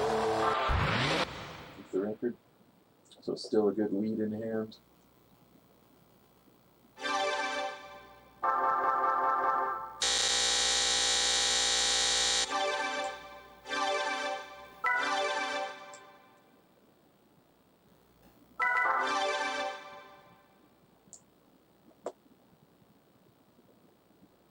AI are in no way a challenge of will you be able to beat them, but they can get in the way. I think I lost like 15 seconds on my first attempt or something like that.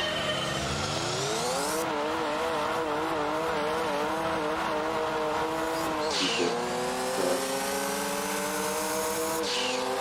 Ready? On at one. Let it go. Keep up there. In the air.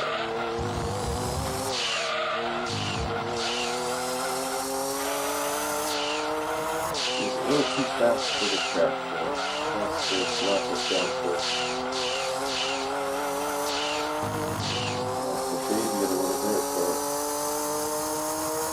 that's going to leave like a second on the table every lap. I want to try that clean skip. 5 laps in a row, looking for the best.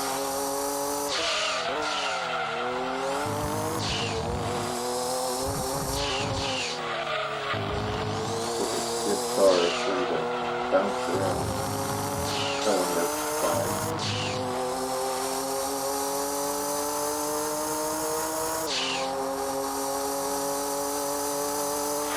Next up was first. Easy to overshoot it. Off in the third. Try to get back on track.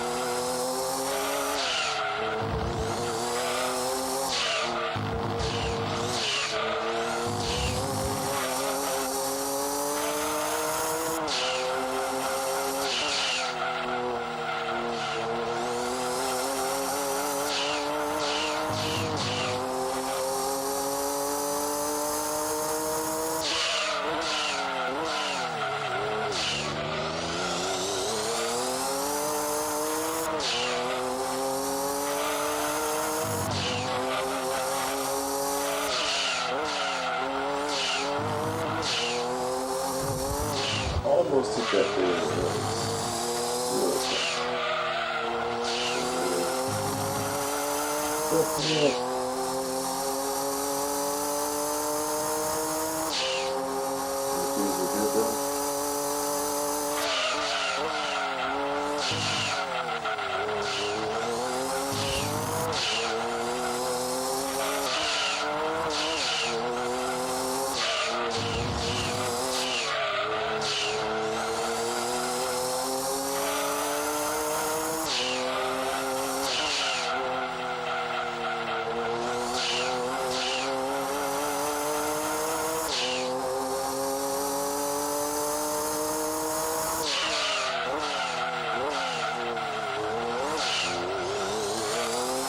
Target is 237, 84 seconds.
rest of this race so far.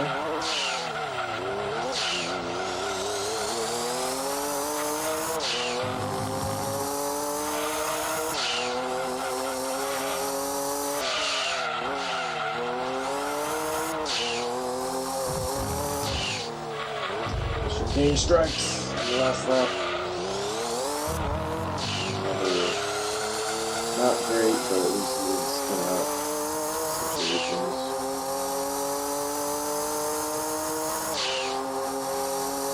Not that bad. About equal that race.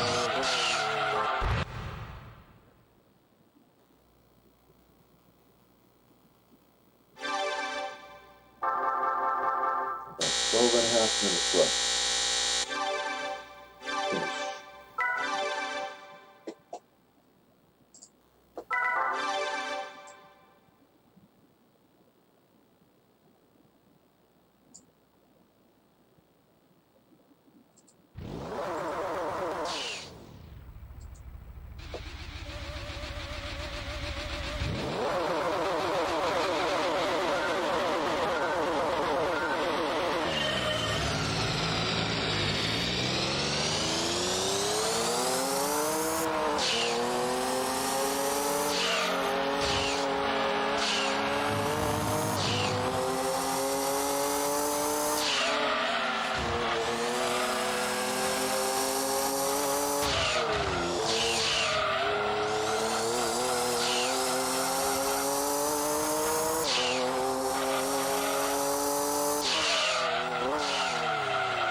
One more, right? We have optional 2 more. Tried them both on my first attempt. Done at least once, maybe twice. I'm a little nervous right here. I decided, okay, I'll do the first one, skip the second one. A little risk management, but still be a bit aggressive. So here we go, we'll do this.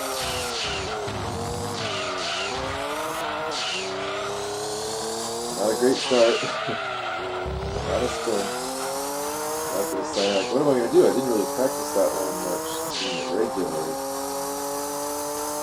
Should I do the other wall rack? Should I do both? Maybe.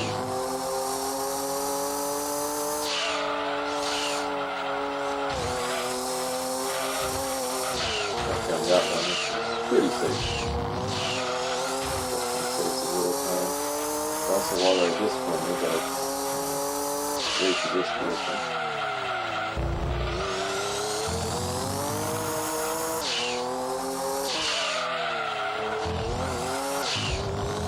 I think on the arcade run with the speed I did it, but in one lap, much shorter than started down first, so a lot less risky.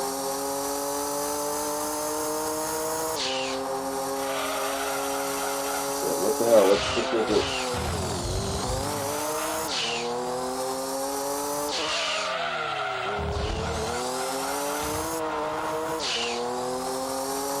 A little better.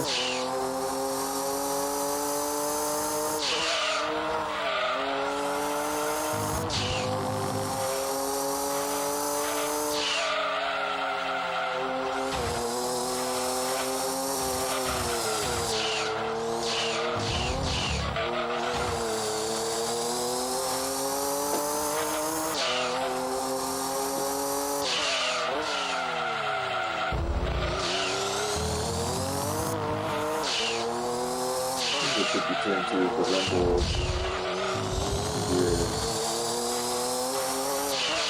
I think the record messed that one up on one of these laps. With the head and the pedal.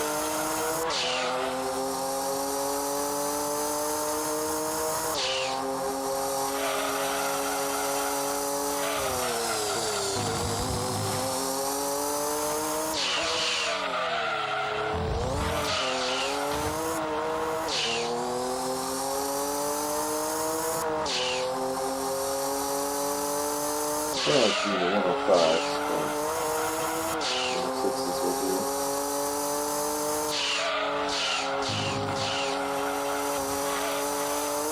I feel pretty comfy on the midfield the last strap.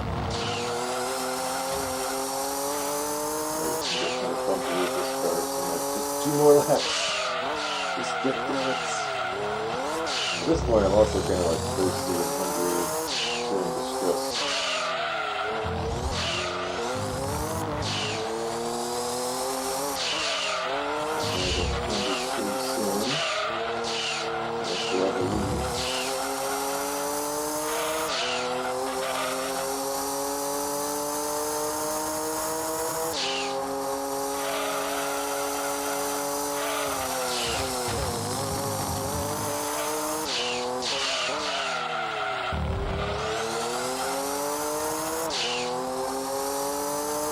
It's a low 105.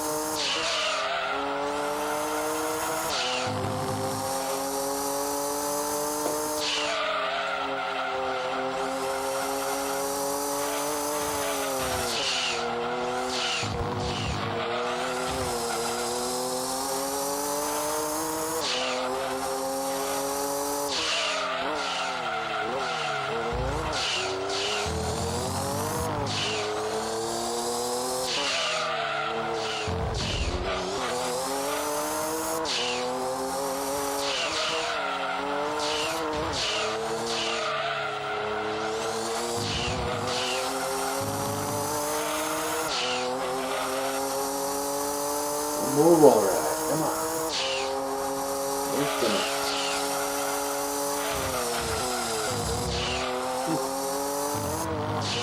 Really fast, even though it looks kind of out of control. I mean, it may have been out of control, but it worked. Just one more go. I have to cut this one up pretty badly to not get the record at this point. But in the first attempt, I did kind of get tangled up with the AI in the first corner, and then I went off track a little, and then they all passed me. I got to pass them back, I get more back. So plenty of bad things can still happen on this track. The long left-hander is a good place to spin out. Target time 2:37.34. There's also a little bit of lag with being around the AI. On the home straight with the graphics of the crowd or whatever. See how slow that's going. Off is really going slow.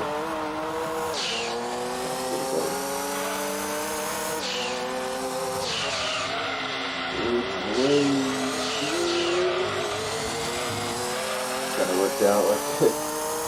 Spun a little bit to the right, but then it swung me to the inside of that Audi. Managed to both pass and not be really spinning.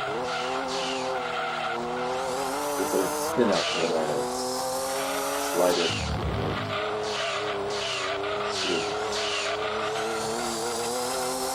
Anyway, it's a good start. So much easier once we pass the AI. On the left and the left. Almost.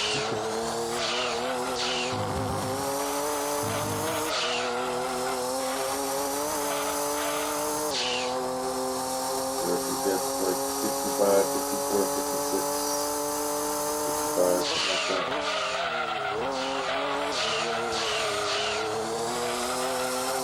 I feel like the match will be better than that. The record's kind of in the bag, I guess I could just post everything, but why do that if it's kind of start? I'm going to spin out for 30 seconds. And get this back again. 20 years, keep it easy, keep it tight in the inside the corner, but don't go up on the rumble. Wait for your highs.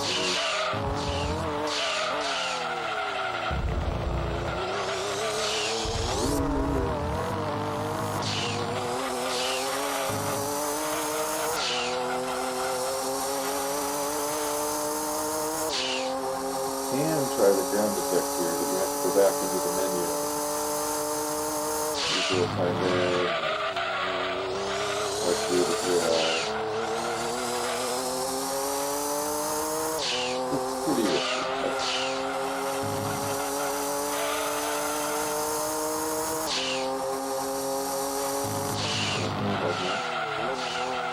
That's the kind of risk I need. 2 hours and 30 minutes.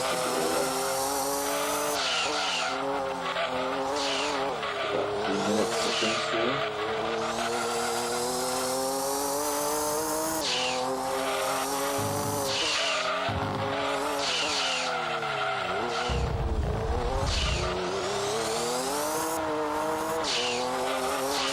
Funny third gear, the start of it might not be spinning the wheels. As you get higher in the gear, you might suddenly lose more power.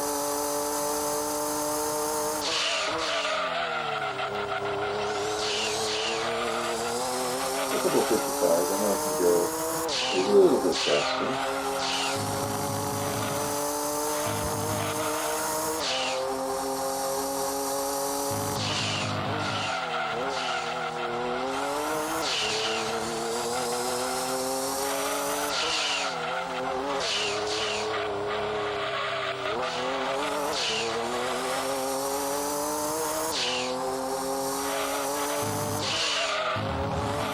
Long left-handers like going through a rally course or something. Bump, bump, bump, bump, bump.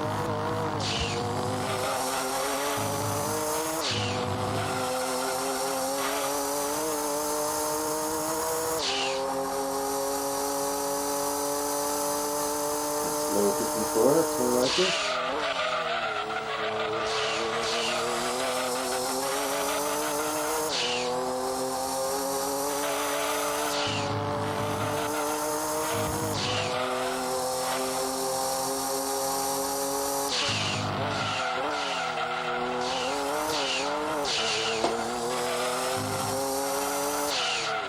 Turn around this one.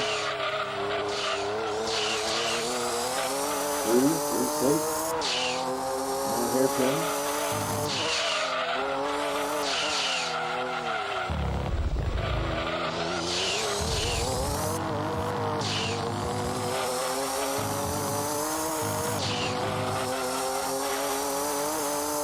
Turn my right arm in the room so I can split on the keyboard, but it's done. Nice little 53, 236, 37, 27. 57 second improvement.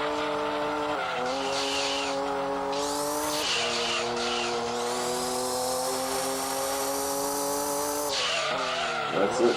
Get to the, it unlocks the credits or whatever, it's the end of the run. Mostly a victory strategy, but I still have to think of it and figure it out, so whatever, I'm taking it. Well, if I'll be doing this one again, it's nice to get one, and thanks for watching. Maybe we'll watch something else. Probably not playing a whole lot today, I think. Maybe no big speed runs in the future, but I'd like to do a few challenges. Maybe like do as much of the game as I can with classic cars or something. Maybe try to do this same route but with only one car, the Silvia. Or doing it just with road cars, no racing mods or something. Could be fun.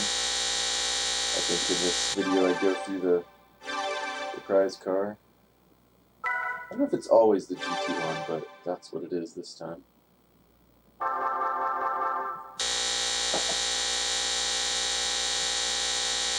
I wonder if I saved it afterwards. I don't remember having it in the garage after. Should have.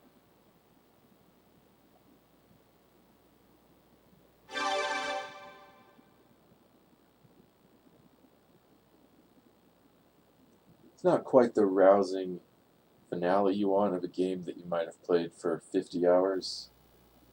Hey, you're the champ! Put in a different disc. Celebrate over there.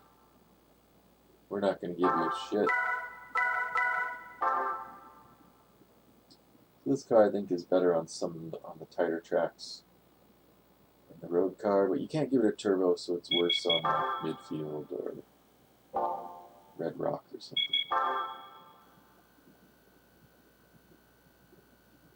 Talks about its Le Mans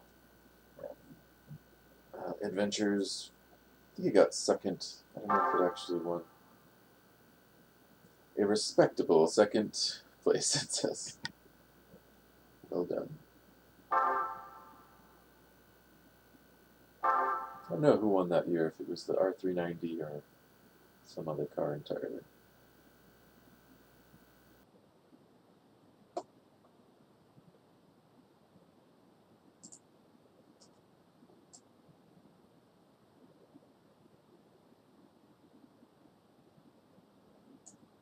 How's it going, Super Frizio? Thank you for the feedback. Keep that in mind. I guess this one's over, but thank you. Thanks for hanging out. What else? I think that's gonna be it for today. Again, thank you for watching. Feel free to subscribe or whatever, and you can catch some challenges or something. You can drop me a message or something. And I guess that's all. Take care. Have a good one.